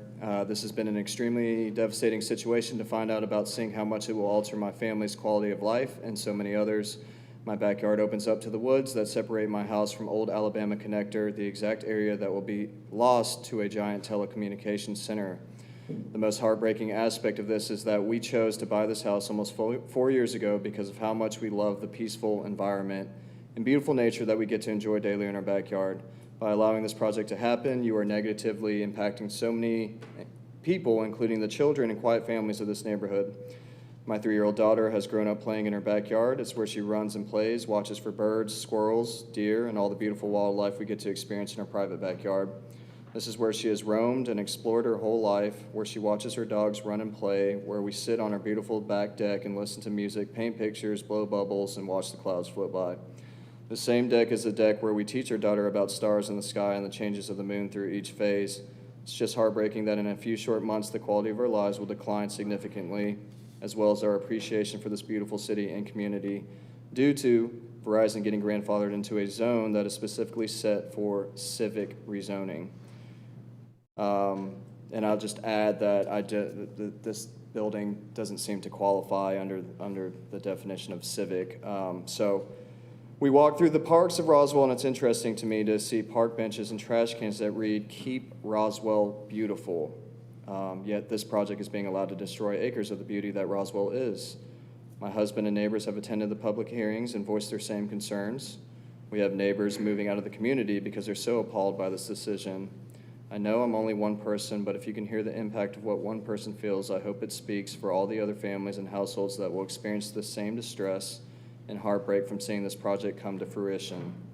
Roswell is a beautiful city, and slapping a giant telecommunications center in the middle of its nature is a poor choice of use for that land. I hope you can consider how much this will not improve the value of this area, but only decrease it. Verizon doesn't care about the lives of this community, but as a mayor, I would like to believe that you do. I hope a positive outcome will arise from the stressful battle to stop this construction from happening and preserve this area. I appreciate your time, and can we please keep Roswell beautiful?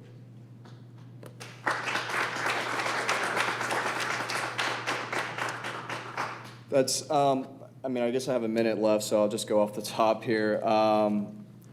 Just to, just kind of reiterate what she says, we moved in this place, our daughter is raised here, we play in the backyard all the time. It's just like this proposed facility is just such it's a slap in the face to quality of life, not only from, from light pollution and emissions and other things, but, from a visual standpoint too. And nobody has really mentioned property value. And I just want to like re-emphasize that, like what's going to happen to the value of these properties. I mean, it's a no-brainer that's going to significantly decrease them. I mean, nobody wants a huge data center in their backyard that's emitting noise, emissions, and pollution. So that has a great impact on the members of this neighborhood from a financial standpoint as well. So that's all I have to say. I appreciate your time. Thank you so much. Thank you very much. Is there anyone else that would like to come forward and speak?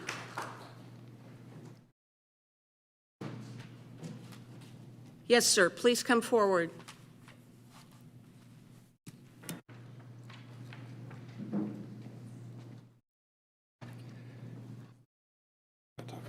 Good evening. My name is John Ogletree. I'm at 340 Sheringham Court. I'm opposed to this. Obviously, that's why I'm here. I think that these guys have done a really good job, first of all, at their presentation. And the reason I say that is because they're not showing that it's truly surrounded by neighborhoods. And if we could go back a couple slides, we don't have to, but if we zoom out, there's only neighborhoods. The only office or anything having to do with commercial zoning is in Alpharetta. That's it. This is going to negatively impact our lives because all we have to do now is walk down the street and listen to what it's doing to the folks that live down the street on the Alpharetta side. It's not like we're guessing. We know. The other thing is all of the sound maps, they show one pod, right? It's the cumulative effect. That's what my biggest complaint is. Right now, the trees act as a buffer from the connector. And so all the cars that drive through there, those trees help to dampen it a little bit. Once you remove those trees, and then you put a building there, and then you add all the things that they need to operate, it's the cumulative effect. All I'm asking you is put yourself in our shoes. Would you want this in your backyard? Literally your backyard. 40 feet, that's from me to the outside wall maybe. That's the buffer we get. If you guys would just think about it for a minute and make your best decision, that's why we've elected you, and I say thank you for your time. Is there anyone else that would like to come forward and speak?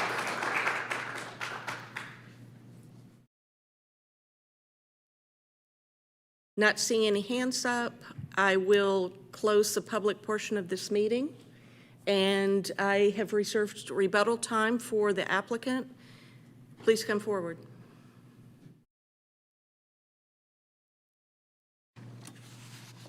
Thank you very much. Again, David Kirk on behalf of Verizon. I may have to have folks come give me some technical background, but in 1998, this property was rezoned, and one of the conditions of rezoning was the subject property shall be limited to one curb cut on Old Alabama Road connector. And I know the staff has that as well. There's only one curb cut here. So I'm not sure where the assertion that there should be no curb cuts on Old Alabama Road came from. This facility was approved in 2007. This facility. I realize the zoning has changed, technology has changed. The neighborhood was there in 2007, and this facility was approved. So it should not come as a surprise that if a facility was approved in 2007 that someone such as Verizon would want to build that facility. Verizon bought the property after the rezone. They closed on the property after it was rezoned for this use in 2007. I'll let the city answer the Turner Road issue if you would wish. I'm not sure what the noise from the Verizon amphitheater, which I don't think is operated by Verizon. I think Verizon's a sponsor of that. I may be wrong, but I'm not sure what the noise from the Verizon amphitheater has to do with this facility. We have made commitments to install things on this facility that do not currently exist on the older facility, the 20-year-old facility next door. We've also made a commitment, if this is approved, that we will retrofit that facility, and we're already taking steps to mitigate the noise by changing the time we test the generators. Your staff is very good at enforcing conditions. I'm sure if this is constructed, that there will be people in the neighborhood, if they feel we are exceeding the noise limits that we have indicated we're going to impose on ourselves, that they will let the city know, and code enforcement will come out and pay us a visit. And that's fine. That's the way it works. Conditions are intended to protect the surrounding area.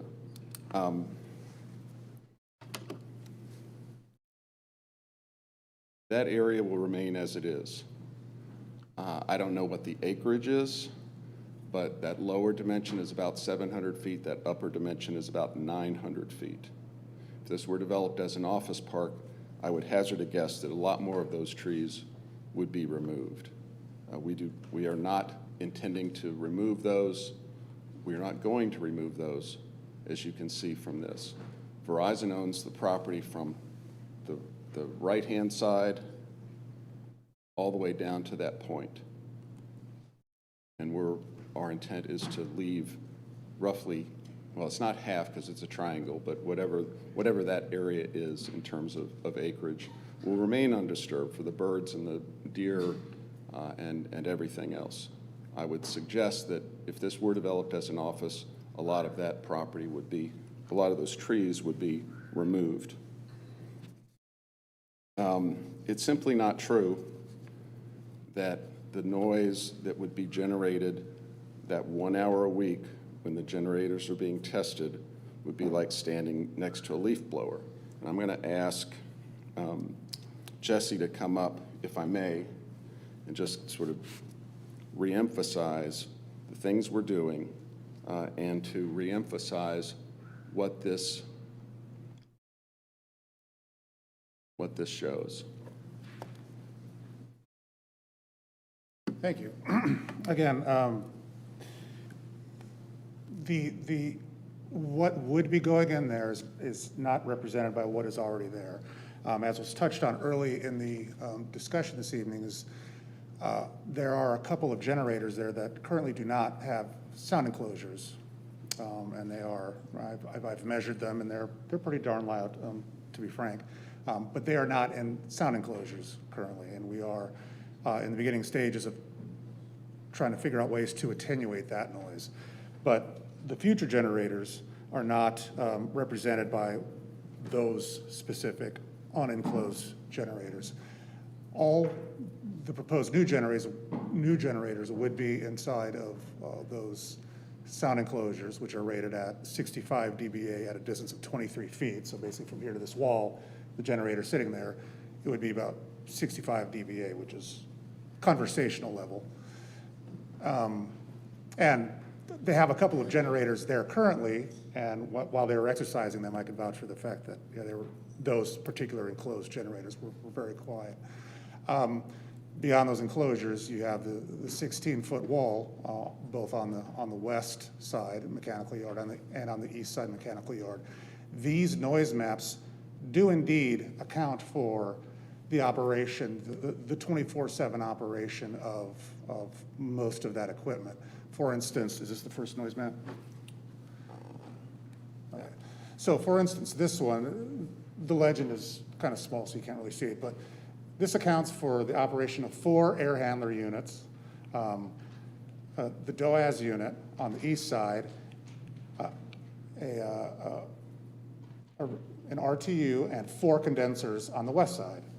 So those are presumably what would be 24/7 operation. This takes into account all of the aforementioned sources, as well as the addition of 2 of the enclosed generators on the west side. this adds in the smaller generator on the west side. But all of these noise maps do account for that 24/7 operation of that HVAC equipment, the air handlers, the condensers. So I'm not sure if there's something else I needed to touch on. Okay. Give me just a moment.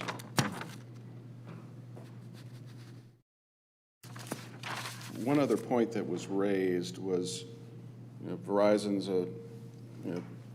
got a big budget and they can put this just anywhere.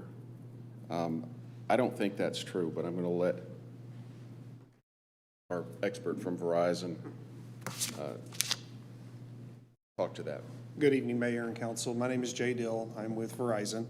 The question was about, could we locate this facility somewhere else? So the desire and the requirement is based off of the network performance, specifically for our 5G and for a product called 5G Edge, Mobile Edge Compute. It is a partnership currently with Amazon Web Services. And there is equipment currently housed in Alpharetta supporting both 4G and 5G voice and data services that we want to have as close as possible to the newer equipment in latency and transport time, so that we can offer ultra-low latency connectivity for applications to our customers and to other service offerings that will enable some next generation services. Some of those have been medical in nature, some of those have been autonomous driving cars. There's information on our website for the 5G mobile edge compute that would give you more details of what that is. But every mile that we move away from the existing Alpharetta site shows a degradation of performance in that service offering. So that's the hope in being able to co-locate this on the property that we already own.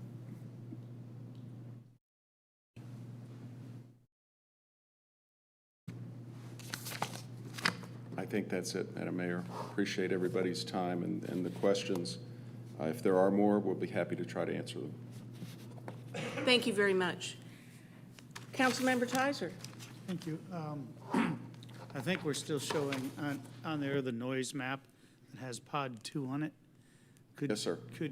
Could our noise expert come up and put his finger where pod 3 would go? Where'd he go? There he is. Pod 3 would go to the south. So if I draw the rectangle or square that pod 3 is, and then is it fair for me to create the same noise map at about the same distances from a pod 3?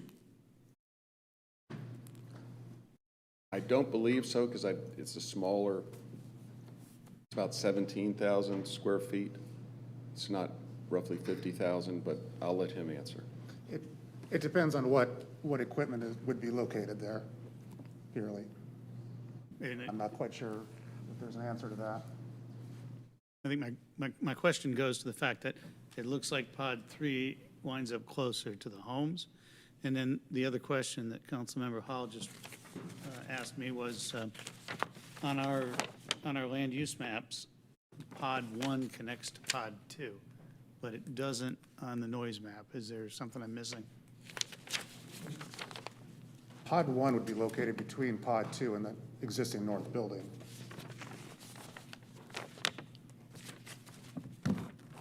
Yeah, but I mean, we think from the map we're looking at that pod 2 goes into the, pod 1, I'm sorry, goes into the yellow area just to the north. To the north. Yes, But sir. it doesn't appear on this noise map. That's a future pod. What we wanted to show you Got it. was Thank you. what you can expect in the short term. And I'm not sure about the time frame for doing that. If it was the will of the council to only approve pod 2 at this time, I think we could live with that. I'll let Jim. So I think, before you speak, I think that's where we were confused, is we assumed that the other building, the Alpharetta one, was Pod 1. No. But apparently there's a Pod 1 that's not on the map and a Pod 3 that's also below that. Our numbering in terms of each of those is based on the direction as opposed to the order in which they're going to be built. So Pod 2 actually gets built first along with the administrative space. So where the word Pod 2 is located, that's actually the administrative space of the building. That's where we house our control room and the few personnel that would support it, a break room. Yeah, so go ahead. Councilmember Hall. Thank you, Mayor. So can you address rotating the buildings a little bit more and putting those generators between them, or flipping them and putting them on the old Alabama side? Because they seem to generate more sound than the HVAC compressors. Is that correct? Based on the sound attenuation that we have on there right now, I would say it's showing that is the case, that they are louder. In terms of rotating the building, and our goal if we rotate that, we would not be able to fit the equipment or the space or the building on the property with that orientation if we rotate it, because the HVAC needs to be on one side, the generators and the electrical portion needs to be on the opposite side to support it. So would one be more advantageous if you turned it 180 degrees and not 90 degrees, so that it was opposite? That way they'd be on opposite sides and perhaps there'd be less noise. Right. We generally will keep the generators to the rear because of maintenance. If we have to do on it, we have a truck, we put them back inside, and we want to keep those secure as well. So I don't believe we've evaluated having it flipped in terms of our design process. And I'd really have to go back to the drawing board to see if we could make that work if the building flipped and how it orients with the administrative space, which has a small technical portion of it. We have a secure quarters, and there's some orientation things that happen on the interior that kind of don't allow it to flip in that manner. But we can take a look at that. Okay. And have you done any live sound tests where you actually, are you able to bring the sound to us? Should we ask and have us stand a certain distance and make the sound and have us actually hear what 60 decibels are? And then these are at decibels that are the alpha, and there's also, I understand, a decibel that's measured in a C Charlie. Could you speak to those decibel levels, the Charlie decibel levels? Yeah, it's getting a bit in the weeds, but I'd be happy to. The first question was, I'm sorry, what was the first question? I forgot. Could you do a sound test? Oh, yes, I did measure sound levels on site while the four existing generators were being tested. That's how you may recall earlier when I said that the two existing generators that are not in enclosures are pretty loud, and certainly much louder than the two that are in enclosures. So I did measure sound levels in various locations. I did not make audio recordings. The big challenge with making audio recordings and playing them back in a setting such as this is that the room will have an effect on what you're hearing. So it's not really representative of what you would hear on site, because here you have the sound bouncing off the walls. So it's a very challenging idea to do that. Just a question before you go on to the alpha and Charlie decibel. You had mentioned that the sound is loud on the Alpharetta ones. How loud is it on the Alpharetta property that is currently not insulated? Near that black line, it's kind of, I made measurements at 3 distinct locations. At the location that I measured at, closest to those generators that are not in enclosures, which is kind of on that west black line, kind of near the top of the map, It was in the mid to high 70s, as I recall. So, which is quite a bit louder than anything you see here. So, yeah, I mean, without question, what's being proposed is a lot quieter than what is currently there, at least in terms of those two unenclosed generators. Moving on to the DBA versus DBC, here's where we get into a little bit of in the weeds, but sound can be described in terms of frequency, which is low pitch and high pitch. You can think of pitch in terms of like a tuba versus a flute. Tuba is low frequency, a flute emits generally higher frequencies. You can also talk about it in terms of loudness, we all know what loudness is. So it's difficult to put a single number on a sound because a sound can be different dependent on the frequency content. You could say that something is 50 decibels, but something can be 50 decibels and have a lot of low frequency, or be 50 decibels and have a lot of high frequency. And they sound completely different, but the number would be the same. So we apply weighting systems to whenever we talk about decibels, and we weight the sound spectrum, which is the frequency spectrum in certain ways,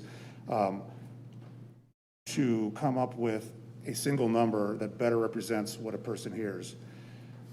The DBA weighting network, which we use to derive the DBA value, weights the audible, weights the frequency spectrum in a way that mimics the human ear, because human ears cannot pick up low frequencies as well. The human ear is not as sensitive to low frequencies as it is to high frequencies. The C weighting network we use, it also weights the frequency spectrum, but less so at lower frequencies. So it's just a different weighting network. We are reporting DBA levels here because that's what's really salient in the, most noise ordinances and most references to sound level in the literature and noise ordinances as well reference DBA. So that's pretty much the ubiquitous, most commonly used decibel metric. Hopefully that was somewhat clear, but okay, you're welcome. Councilmember Judy.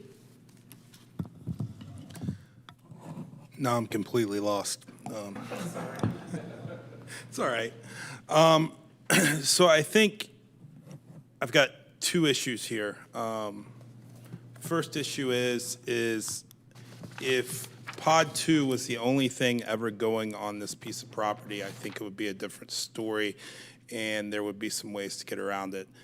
When you have 3 airplanes together versus 1 airplane, the cumulative effect of, be it an air conditioning or whatever's going on there, is going to be louder because you've got 3 instead of 1. With Pod 2, I don't know, as was said earlier, what's possibly going in Pod 3 or possibly going in Pod 1. So I don't know what the cumulative effect of the sound's going to be for the neighbors next door on that. 2, I do this almost on every zoning we look at the permitted uses, and this is why I think a comprehensive review of the UDC and what we've been doing, especially in a situation like this, where it's surrounded by neighborhoods. When you look at some of the permitted uses, sometimes you say, well, why don't we just need to throw UDC out? Because you look at it, we've got ball fields up to 2 acres here, so you have lights, cars. You've got wind turbines, among some other uses that could be done by right on this piece of property without coming to council. And that's a bit concerning, and over the last 2 years I've called for that. We need to look at stuff like this because it's a bit concerning in an OP category that's sitting in between 2 pieces of property. But my main concern is what's happening in Pod 1, what's happening in Pod 3, what are the future uses that could go here that once we change this zoning, that cumulatively would cause an issue along with the louder noise coming from Alpharetta. So I don't know if that can be addressed, but that's a bit of my concern.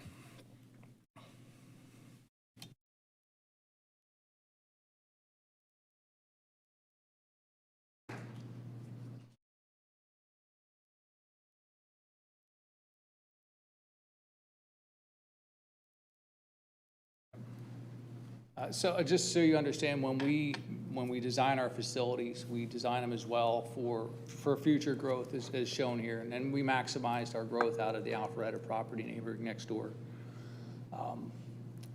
As technology has come along and grown, the equipment gets more dense and we can do a lot more of the single property.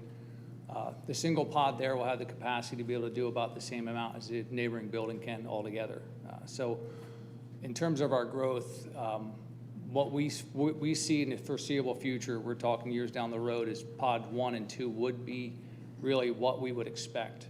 But when we look at a property, we also look at it, we want to show what the potential is for the future and if we can get more capacity out of it. At this point in time on our roadmap, we don't know if the pod 3 is even something that we'll touch upon, but based on the property, the size, the location, and its potential, that's what we'll design to, and that's what we'll generally ask for, so that as we go forward, we say what we can and cannot do with it. So really, the pod 1 and 2 is our big goal to make sure that we can support that. Pod 1 being between the two facilities, and that will be down the road. It took us 20 years to grow to the capacity of the existing building. In this building, the first pod will have the capacity of that existing building. The second pod would end up about doubling that in terms of our processing capabilities. So, Councilmember Palermo. Thank you. So how many total condensers, so total HVAC systems are planned on this? so I'm sorry.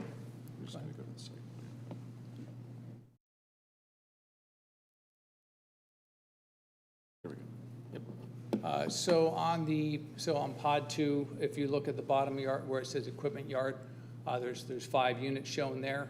What we do is we design them what's called a N+1 capacity. We only need 4 of those to operate. The 5th one is end up as being redundancy. Pod 1 would have a similar approach in terms of that. One thing to touch on for the noise of the generators, I don't think was put out there. The generators are also redundant, so one generator can support pod 1 on its own or pod 2 on its own. The second generator is redundancy. If we run them together, they run at half capacity. They don't run at full capacity. The sound studies are all done based on full capacity run. We told our sound expert, please do it based on the worst case scenario and not, because we don't want to be in a position where a year comes down the road, facility's built, and someone's coming back, because it's very hard to undo sound. We are going to do that on a neighboring property. The 2 interior generators, which are the ones that we talked about having the high sound noises, those were the 2 original. The 2 now that were placed on that last expansion are actually extremely quiet. So we're going to go through a process adding sound attenuation to the radiators and to the exhaust of those units to bring those sound levels down as well as part of this. Gotcha. Thank you. And so on the HVAC side of it, so even though there's the 5, worst case scenario, there's never a time where all 5 are running together? Correct. Okay. And then so how many total generators are there? There's 2 generators for pod 1, 2 generators for pod 2, and then 2 generators for pod 3. Now, isn't there the large generators and also small generators? Oh, I'm sorry. We have a small one for the administrative space, but we're talking that I don't know the capacity, 500 kW, so it's probably a 1/6 the size of those other units. It's So more. for pod 2, the total is 5 condensers, knowing that the maximum is that 4 run, and then for pod 2 is where it's the 2 large generators and 1 small generator. Correct. And because with it, so I certainly echo some other comments that I heard from council, where to me where I stand is if it were just pod 2, then I feel we could spend some time and really assure that, that we're gonna be able to really reduce the noise and make sure that there's not a negative quality life and health impact, et cetera, to the neighbors. But then realizing pod 1 and 3 would obviously have additional AC units, have additional generators, that gives me grave concern. And to me, just based on everything I've seen with the high level of noise coming out, even with just pod 2, never mind adding on there, I'd say for me, I just I certainly would have a lot of trouble supporting even just the possibility of pod 1 and pod 3, and even as it is right now with pod 2, I would still need, you know, more time on basically what can we do to really intensify that sound reduction, just given the fact that there already are the loud ones on the other property, and also just given the fact that, even just as you mentioned, this is what you do standard, when again, I would expect that it's not standard, that you're backing up to different single family homes, really just people's yards, et cetera. So those are kind of my different thoughts here overall. Additional comments, questions from council? Yes, Councilmember Tizer. Thank you. One question along these lines, and then I just have a couple of things I'd like to ask staff, if that's okay. Here's today's dumbest question. What drives you to build pod 2 before you build pod 1?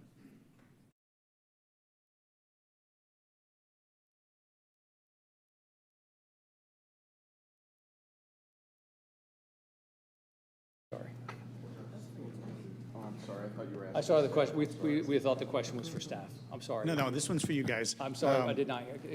Please. What's driving you to build pod 2 before pod 1?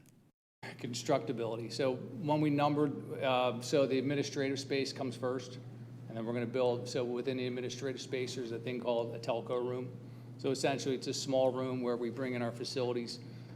Even though we're a wireless company, once the signal hits the tower, it goes through fiber just like everything else back to our facility. And that comes into that little telco room. So we want to centralize that in the building because it would support all the pods. So when we start our construction, we'll start with the administrative space, which has that room that has the telephone that comes into the telco fiber. And we want to centralize it and distribute. So our normal facility would generally have 4 pods. We did not, we stopped and said we weren't going to have that 4th one here. So that would have been, in our typical building, there would have been a 4th one. We took that one out of before even coming here. Thank you. This question would be for staff. So what we're being asked here today is to rezone from office park to civic. It's always good to understand inside office park what are the permitted uses that could happen today. Since a lot of the neighborhoods here, I think that's kind of important for us all to understand. Could you share that with us?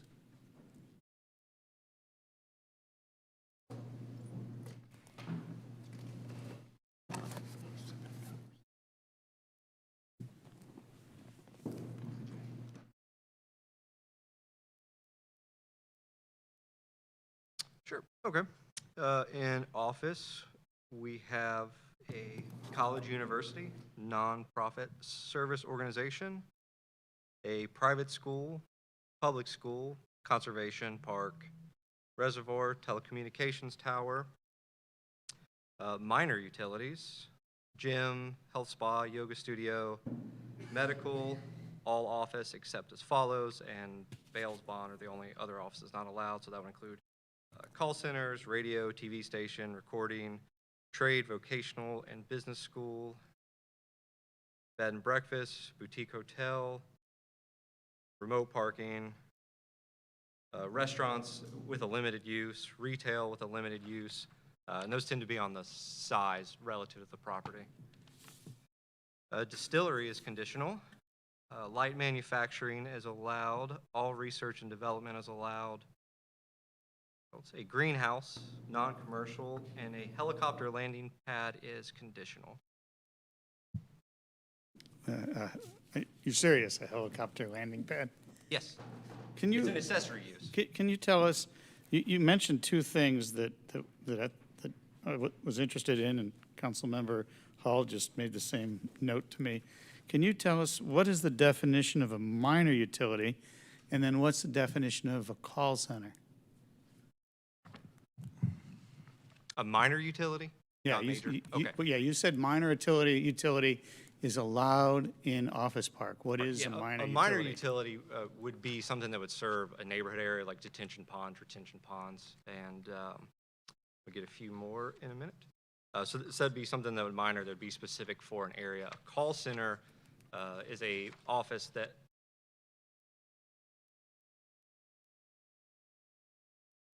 receives incoming calls. So it's within the office, but it's called out specifically.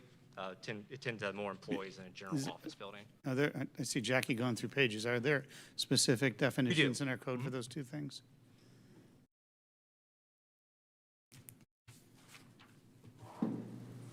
Call centers under.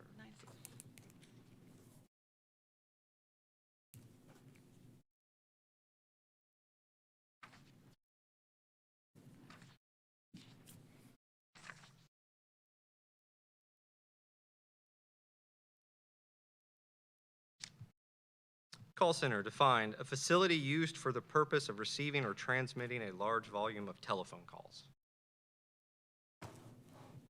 Okay. And minor utility?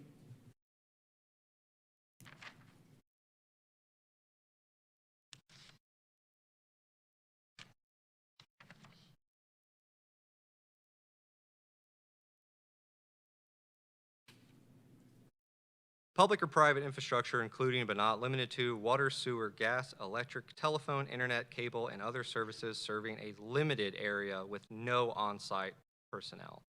Got it. They include on-site stormwater, neighborhood serving cable, telephone, gas, or water or wastewater pump or lift station. So, and I'm going somewhere here, can you do the same for us on civic uses? Yes.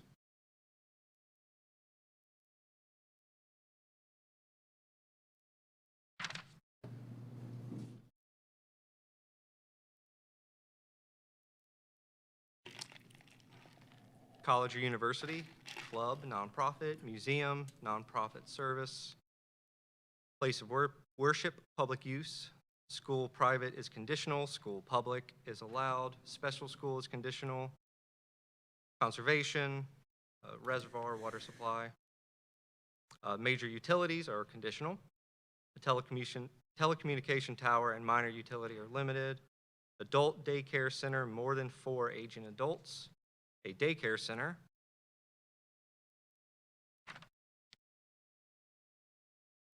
A greenhouse. The helicopter landing area continues to be conditional. We're not asking for a helicopter landing pad. Livestock raising, parking, and solar panels. Okay, thank you. So, for the neighbors, those are two very different things. I'm not sure which one everybody would like more. It seems to me like, if I lived back there, I probably would rather have civic than office park. And I guess my question then is, do we have the option tonight to change the zoning but deny the request?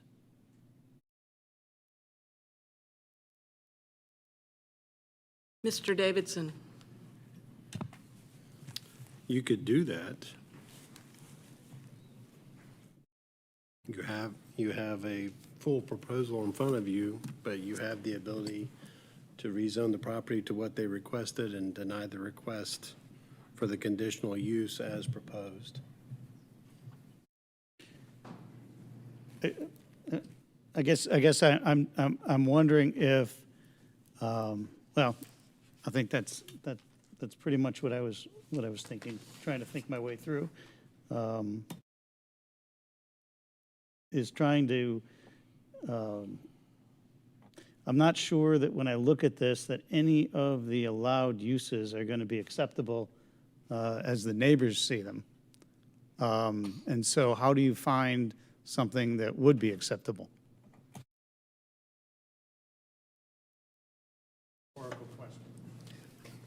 Additional questions, comments from council before I entertain a motion? Councilmember Hall. Thank you, Mayor. I guess I'm a little disappointed that we don't have a more robust sound plan that includes Pod 1 when Pod 1 is built and when Pod 3 is potentially built, if that is the plan. And my other disappointment is that the acknowledgement that you know that the Alpharetta property is loud by your own sound engineer, and you haven't addressed that until this point. So I wonder if you'd entertain a deferral to do a more comprehensive sound study that includes at least Pod 1 and to shore up some of these answers as to specific decibel levels and answers to some of the questions. The short answer is yes. I think that's the shortest answer all night. Councilmember Palermo. Thank you. So, yeah, I think Councilmember Hall certainly brings up the point that, you know, and obviously it was clear to the applicant that the noise is a real issue and it really would negatively impact the quality of life and the health and welfare of the residents, which is why I think there was the great time and discussion that was put into this regarding sound. However, the fact that we were presented the sound information just for Pod 2, I see as really, really incomplete and doesn't really give the opportunity to properly judge and discuss. So, you know, I heard two different things. I heard, you know, the possibility of perhaps granting the applicant the request for the rezoning, but denying the use given the fact that, you know, clearly there's health and welfare issues and that were known and that were clear, and we didn't get all the information. So I think it would make sense in approving the rezoning, denying the request. However, I also heard a deferring, which the applicant would certainly support, but I'd say I'm not really comfortable with a deferral given just the fact that of course, you know, residents were following knowing when the hearings were, all those different aspects, and so just kind of leaving it hanging through a deferral, I'd have hesitation. I just see it as something that was incomplete, and I feel a little more time's needed. And what I'm wondering is the opportunity of even just knowing you know, I've heard the applicant say, you know, there's always the long, far-sighted discussion, et cetera. And given that just this was not ready, I mean, I'm wondering if just the opportunity or the thought of withdrawing the request and giving the opportunity to then, whenever, instead of having to worry and having you under a deadline, coming back when you're ready, showing, you know, here's what Pod 1 is, here what Pod 3 is, looking to see if there is any advanced noise deterrents that are needed, and you've already mentioned the knowing that it's so loud in one of your properties, which is affecting the quality of life for the residents. Just giving the opportunity for that to even be remedied, which I think actually might give people a lot more comfort that we'd be able to even understand what is the real noise, because we've seen the map, but I think certainly it'd be a lot more helpful to know in reality, knowing that you have a challenge that needs to be remedied. So I kind of just curious to hear your thoughts and your reaction to that with the different options. Well, my understanding is we do have modeling based on Pod 1 and Pod 3. That's based on a number of assumptions because we're not sure of the timing on those, and so it would assume the same equipment that we would be using now for Pod 2. You know, if Pod 3 is 10 years down the road or 15 years down the road, and same for Pod 1, then likely the equipment would change between now and then. The way to attenuate sound would change between now and then. But we do have that, and we can bring that back if that's the will of the council.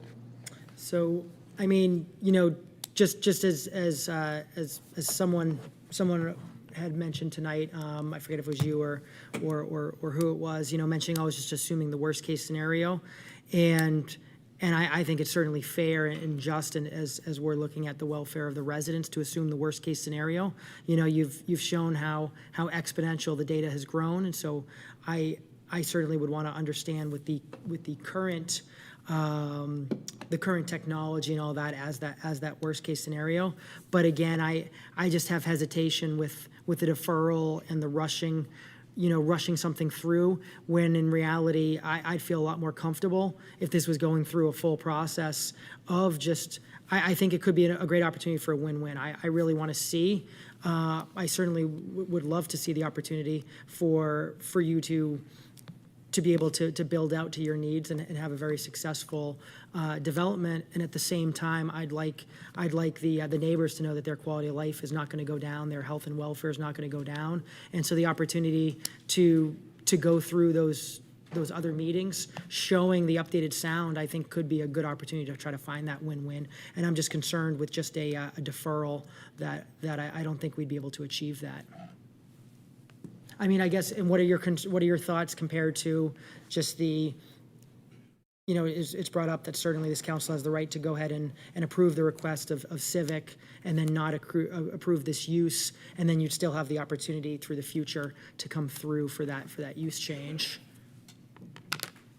May I make a suggestion, council member? I mean, if it's the will of the council to approve the Civic rezoning, that's fine. I would prefer you not, you know, deny the conditional use and set a time period on the deferral. And Mr. Davidson's going to have to give me some direction here. Typically, you would defer for how many? Could you defer for 60 days versus 30 days? Could you defer for 90 days versus 30 days? Is that an option? Mr. Davidson. I think by the code, it says that with the agreement of the applicant, they can defer past the time frame. So if you and council come to an agreement, whatever that time frame is permissible. So that's one option, Councilman, would be to, rather than just essentially one cycle deferral for some additional time, rather than start the process all over again, because I think we have the information. I think we can demonstrate that we will be good neighbors. I think that we can certainly, you know, this Thursday, folks will hear those generators at a different time than they would have heard them tomorrow morning. I think it is. Tuesday morning was the previous time when the generators are tested, and we may be able to do that and see how that works as well. And so with that, I'd say first off, I certainly would not feel comfortable approving a piece and deferring a piece. I definitely feel it's the right thing to do would be have a full decision made, knowing that there's always the ability to come forward with other change requests or anything like that. So I wanted to say that. But then also, I think I heard you when asking Mr. Davidson. I think you had thrown out as a random number about 90 days, or I forget what the number was. But I guess my question is, out of curiosity, nobody on council, none of us had mentioned the impacts to the Alpharetta portion of your property. So something that the applicant brought up that you were planning on really changing it and making it so that would not be as loud. So that was something that you had mentioned on your own. And I guess I'm just kind of curious, how long does that process take? Because again, as we have to rely on the sound maps provided by the applicant, and certainly even as you mentioned, there's a lot of unknowns with pod 1, pod 3, et cetera. Just kind of curious, what do you see as the timeline for how long it takes you to really hopefully potentially fix that sound issue? Yeah, so this sound issue right now, it's in the engineering process, so we have our engineers taking a look at how we can do that.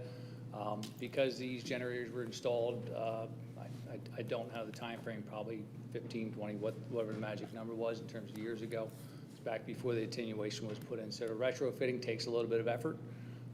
We have our fuel tanks there we have in front. We're going to put a sound wall up. Design usually takes about 2 to 3 months, depending on what we have going on. We have to we have to watch the airflow and other things that come along with that. Construction, depending on what the design effort is, whether it's a wall, a set of baffles, a different set of louver setups, and a different exhaust type, that can take another 2 to 3 months of construction, depending on, I hate to say, where things are in the construction industry and getting materials. That may delay it some, but we're probably talking about a 6-month time frame from stem to stern. To do that, we also have the permit, of course, with the city of Alpharetta, which may take a little bit of time. And in terms of the sound levels, when we did our sound studies, that's when we measured, and we had a measurable that says the engines are at this sound level. At that point in time, we're looking to adjust it. And I think the new generators that were installed are extremely quiet. They are the 65 dB at 23 feet in terms of today, and I don't believe that was a requirement of the city of Alpharetta. That's our standard now. We adopted that probably about 8 years ago as a company, that all of our engines that we install, we go for the lowest sound level we can get out of those enclosures. And then, sorry, one last clarifying question. So when you mentioned your standard, and again, that's where I'm bringing up that there's certainly some non-standards of this location compared to other data centers, but when you say the 65 dB at 23 feet, is that the generator on its own, or is that once you have the sound wall, the 17-foot sound wall? That's the generator with its soundproof enclosure. Okay, with the wall. Yeah, and the so- enclosure, Not okay. with the wall, with the It's enclosure. just, when I that's- say the Okay. enclosure, so it's, Okay. it's a slip-over enclosure. Matter of fact, when we have the engine manufactured, we have the enclosure manufactured. We marry them together at the facility that is being built, and we do measure the sound when we do a lot of our other testing on it, so that when it comes to the site, when it's reassembled, it's already been pre-tested, so it's just that enclosure. The wall is on top of that in terms of, for the sound. And if I can address the mayor and council, this is Bill Mesnede with Verizon. So just wanted to give you a little bit of a historic context about why we're kind of making the changes on the Alpharetta side. And that's because we talked to the residents at the town hall meeting. We heard their concerns at the last planning commission hearing. So unfortunately, we weren't aware of the actual decibel levels at that site. And we just found that out after we did those studies, and we had told the residents, we're not required to. Obviously, it's, nothing to do with the Roswell site, but that's why we proactively started looking at that property as well to see what we can do to mitigate it. So just wanted to give some kind of clarity on that and transparency about, we didn't just kind of sit there and know that it's loud and didn't do anything about it. Councilmember Judy.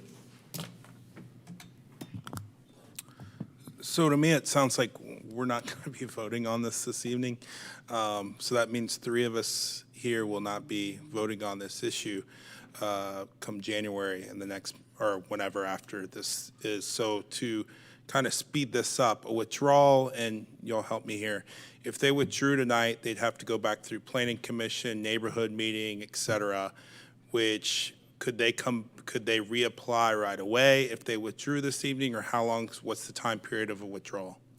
Okay, so since this is the public hearing and it has been held, a withdrawal would hit the refiling delay, which is the same as a denial, so it's a year.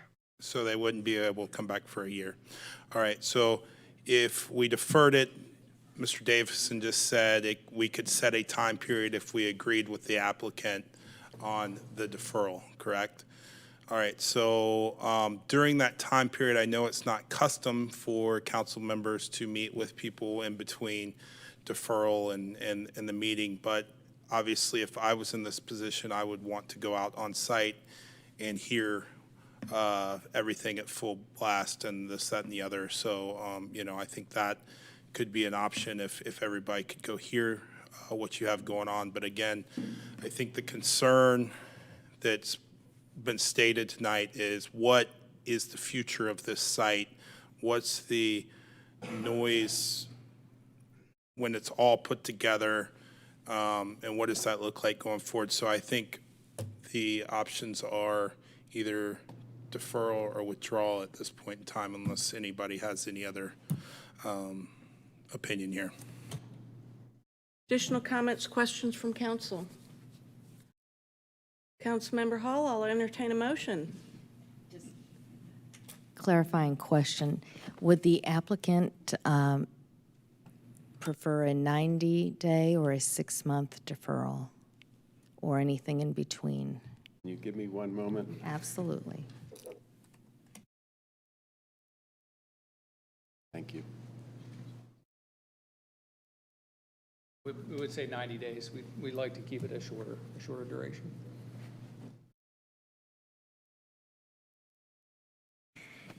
Mayor Henry, my motion is to defer item number 7 for 90 days. We've got a motion by Councilmember Hall to defer for 90 days. Do I have a second? Second. We've got a second. Councilmember, do you Yeah, have a question? I have a question. We've got a motion and a second. Yes, so my question is basically, is it purely that in 90 days they'd come back to council?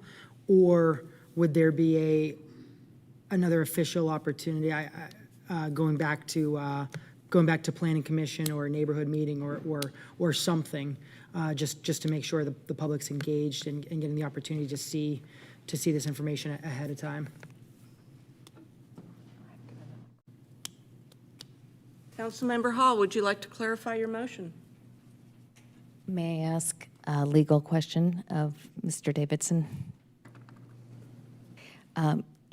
Within the 90-day deferral, would that be permissible if the applicant had another meeting and did some mitigation that perhaps demonstrated for the residents there?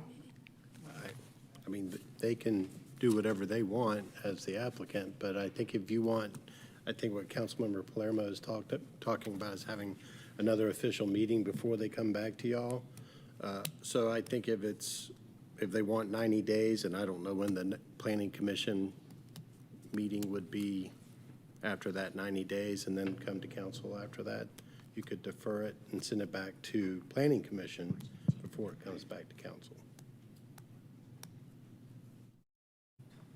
So I could defer asking for a neighborhood meeting and back to planning commission before it comes back to council? You could. I have a question for staff. No, after the 90 days. So give them 90 days and then go to a neighborhood meeting and or I don't know if that's too long, but. Yeah, they couldn't get it all done in 90 days. So when would the, Pardon? I was looking at Jack. So planning commission, so 90 days, we're looking at March. Planning commission in March is the 15th of March. If you were looking at a neighborhood meeting, it would be the week prior, the 10th of March. That means planning commission would be in April 19th, council on May 9th.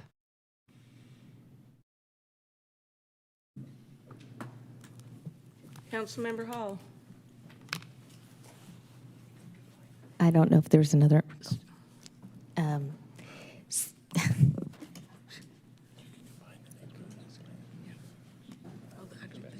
Apologies. I'll let my motion and second stand, and if somebody wants to amend, they can. Thank you. Councilmember Palermo. I'm not sure if I want to amend. I actually would like to hear from the applicant on, so obviously, as I mentioned, I have the intent that you've requested and said that you want a deferral, and you've mentioned about 90 days. And what I think is important, given that the sound map just came out today, there's a lot of other, just unknowns and concerns. I'd prefer to have another public meeting first. Are you comfortable with that? And B, what is your preference on the timing of having a separate meeting and then the council meeting? We're happy to meet with the neighborhood. They have Vilma's contact information. It would be helpful if we could get some of their contact Well, information. so actually what I'm referring to, so I certainly, I always encourage any applicant, certainly always to meet with different neighbors, in neighborhood meetings on their own, but I'm actually referring to an official neighborhood meeting at City Hall, similar to that you would have already have done. So it's something that would be advertised. Ms. Dabble, is that what you were envisioning when I had said that, or does that make sense? Does that make sense on my intent? Yes, okay. Sure. I think when we started talking about the 90 days, and I think that we're now talking about 180 days of ballpark from stem to stern of this. We have the ability to create the documentation. We have our sound expert on cue to be able to, recreate and remodify the documents based on the things we've talked about here and look at anything that you've come up in council. So we're looking to expedite, if possible, beyond that 90, if feasible. So what's the amount of time you feel you need for that neighborhood meeting? And then I would think, I guess, a couple weeks after that could be the council meeting, I would think. What's the time frame we're allowed to? And understand the. Yeah, we're just trying to figure timing here. As soon as that could be.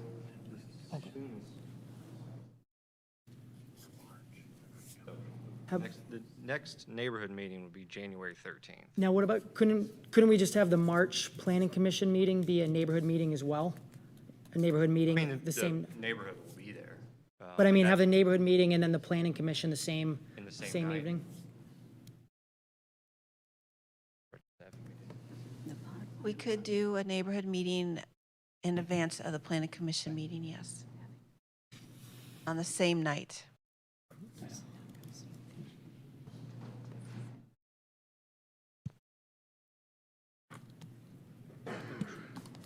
Okay, so I've got a motion and a second, and I'll call for a vote. So what's the motion? Councilmember Hall, would you repeat your motion? My motion was to defer 90 days. With or without the, Councilmember Palermo? and so with or without the applicant getting with staff and having a neighborhood meeting and Planning Commission the same evening? Councilmember Hall? I will amend my motion to include that. And Councilmember Tizer, will you second that motion? I'd second it without the return to Planning Commission.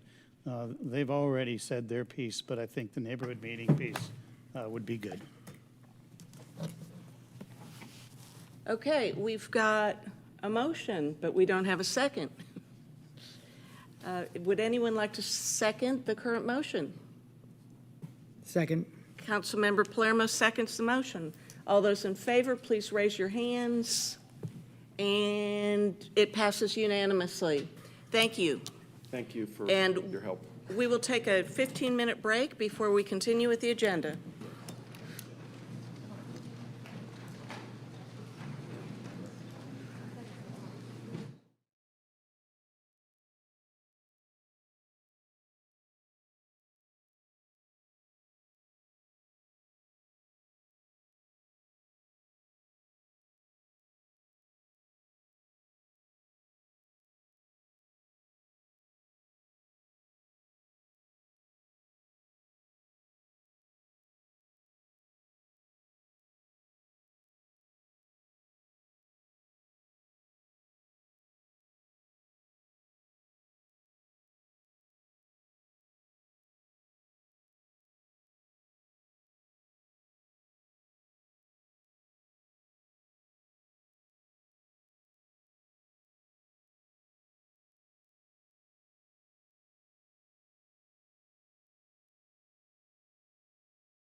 To go ahead and call the meeting back to order, and we will go back to Councilmember Hall, item number 8.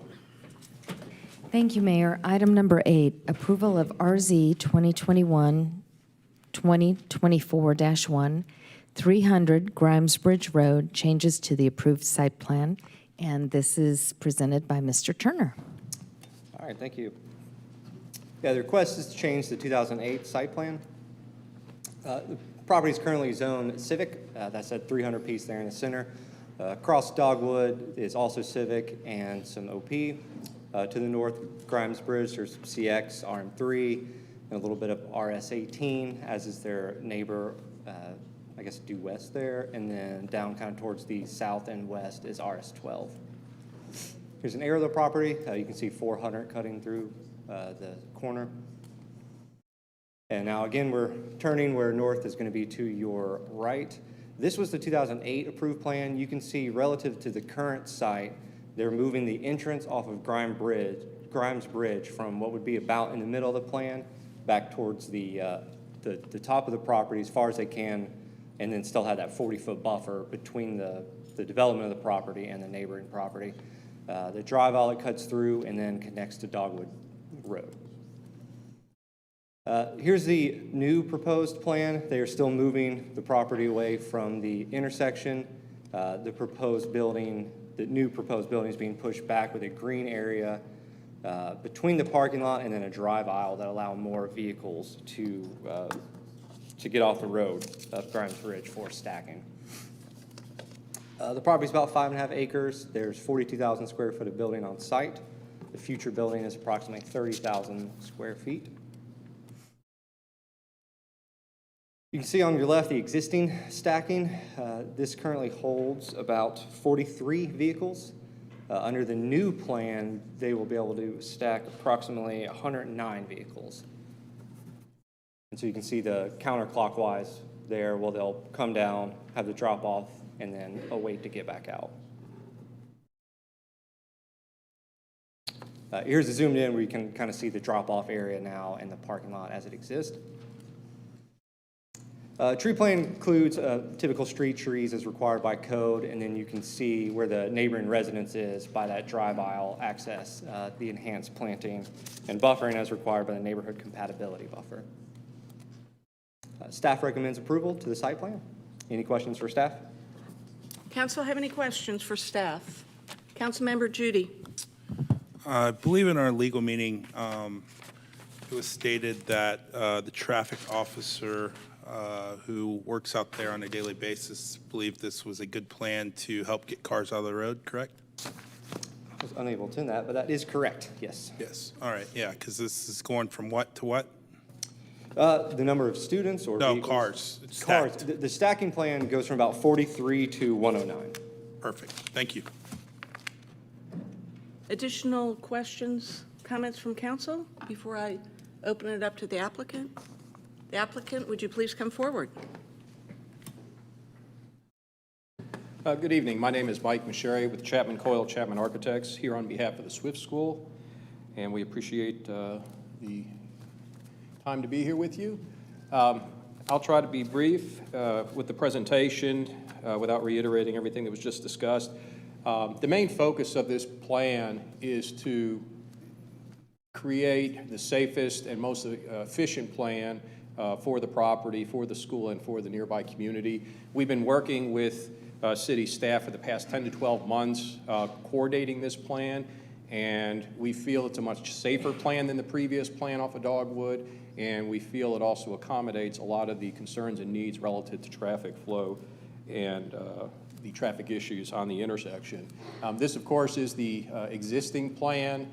And with the acquisition of the property at the top of the plan a couple years ago, it has now allowed us to shift the entry. You can see the entry dashed here below the arrow up towards the property line. It allows us to shift our main entry as far as possible from the intersection, which everybody is 100% in agreement that that makes this a much safer condition to get as far from that intersection and all the traffic activity at that intersection as possible. It also will maintain the 40-foot buffer along that property line. We are not going to lose that, but again, it allows us to shift our traffic as far as possible from the intersection. In addition, as mentioned, from a carpool standpoint, we've increased both the inbound stacking capacity by almost 103%. We've increased the actual queuing capacity by almost 133%, more than doubling it. We will double stack in from the main drive around the perimeter of the facilities. And then we've also increased the outbound stacking so that we're not holding up our queuing with that outbound stacking. So we've tried to improve all aspects of the queuing system with this plan, as you can see.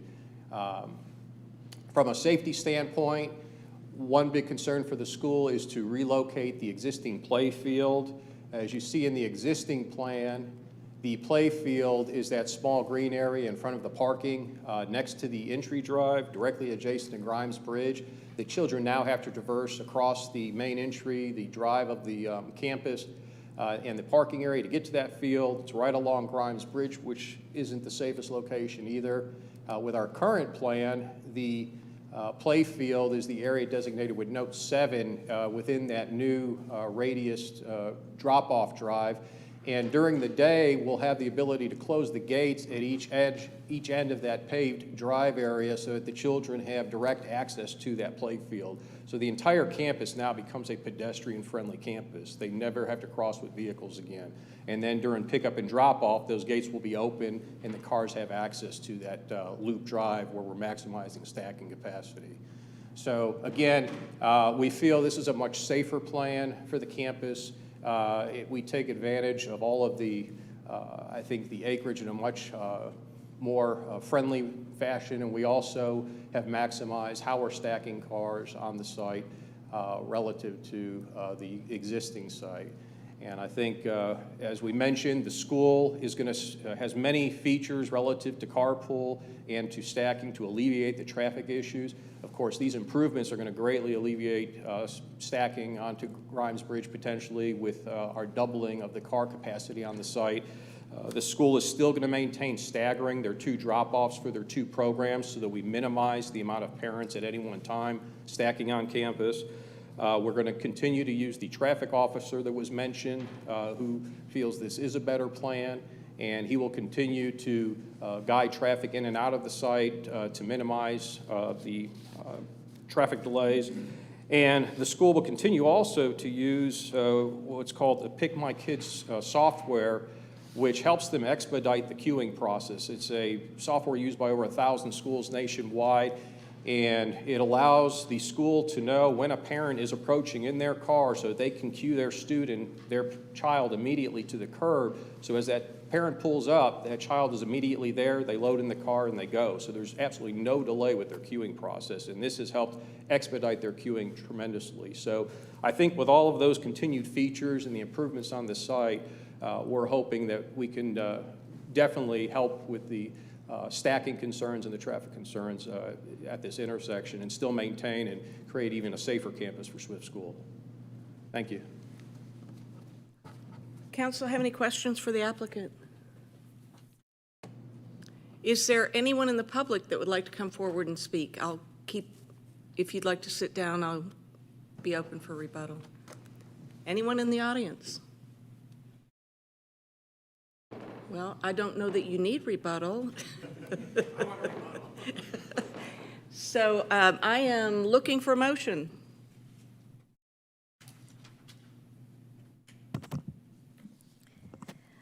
Mayor Henry, I motion to approve item number 8, the approval of the RZ 2021-24-1. Motion to approve by Councilmember Hall. Do I have a second? Second. Second by Councilmember Tizer. All those in favor, please raise your hands. And it passes unanimously. Thank you. Let's move on to item number 9. Councilmember Hall. Thank you, Mayor. Item number 9, approval of RC 2021-3974, 320 Atlanta Street, issuance of a Metropolitan River Protection Act, MRPA, certificate for construction of a new office building within the Chattahoochee River corridor. And this is presented by Ms. Dibble. Good evening, Mayor and Council. This is a Metropolitan River Protection Act certificate request located at 320 Atlanta Street for the construction of a 1,500 square foot office building. Here's the aerial view of the location of the property on Atlanta Street. The zoning of the property is DX, downtown mixed use. The proposed site plan, they currently have an existing office there that's 1,075 square feet. They're looking to add the additional office in the rear. The property is just under half an acre, and as stated, that's the existing office square feet, and the proposed office is 1,500 square feet. This has been through the Atlanta Regional Commission, and the ARC has found it to be consistent with the with the river corridor for the MRPA certificate. Staff recommends approval of the request for Metropolitan River Protection Act. Do you have any questions? Council have any questions?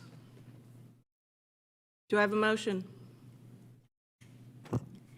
Yes, Mayor. Motion to approve item number 9. Motion to approve by Councilmember Hall. Do I have a second? Second. Second by Councilmember Judy. All those in favor, please raise your hands. And it passes unanimously. Thank you. Now we'll move on to Councilmember Tizer. Thank you, Mayor. Item number 10 is approval of an amendment to section 22.6.1, speed limits appendix to the City of Roswell Code of Ordinances, and this is the second reading. Mr. Davidson. Thank you. This is an ordinance of the City of Roswell City Council setting speed limits on certain streets.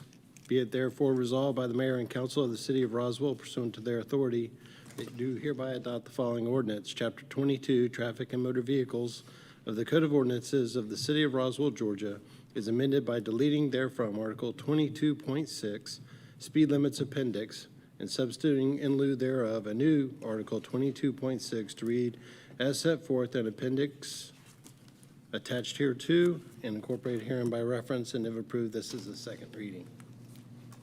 Mr. Skalsky. Good evening, Mayor and Council.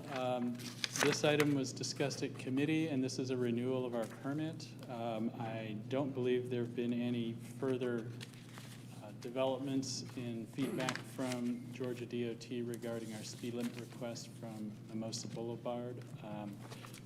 And other than that, I'd be happy to answer any questions related to the revised ordinance. Does council have any questions? Yes, Councilmember Palermo. Thank you, Mayor Henry. Mr. Skalsky, no question. I'm just going to remind you the same thing I said last time, which is I'm certainly going to support this tonight because we do need to have the ability to enforce speeding within our city. That being said, I do feel I'm very disappointed with GDOT denying a lot of these requests, and do feel that we need to really push for more local control and opportunity. But again, I will be supporting this tonight because we need to have the opportunity to enforce the cut-through speeders. Additional comments, questions from council? Is there anyone in the public that would like to come forward and speak? Do I have a motion? Motion to approve item number 10. Motion to approve by Councilmember Tizer. Do I have a second? Second. Second by Councilmember Judy. All those in favor, please raise your hands. And it passes unanimously. Thank you.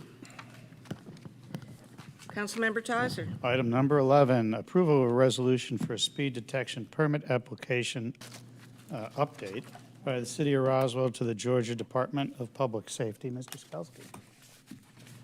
This is highly related to our last item, and this is just the resolution that's required by the application process to go ahead and apply for our speed limit permit. Thank you, Mr. Skalsky. Does council have any questions? Do I have a motion? Might be my last motion. Very sad. Good grief. Motion to approve item number 11. Motion to approve by Councilmember Tizer. Do I have a second? Second. Second by Councilmember Judy. All those in favor, please raise your hands. And it passes unanimously. Last item on the agenda is a recommendation for closure. Do I have a motion to move to closure? Motion closure. Motion by Councilmember Judy. Do I have a second? Do I have a second? Do we not have to go to closure? Nobody seconds it? Pardon? We need to go to closure. All right, second. Councilmember Tizer seconded the motion. All those in favor, please raise your hands. And it passes unanimously. We are adjourned.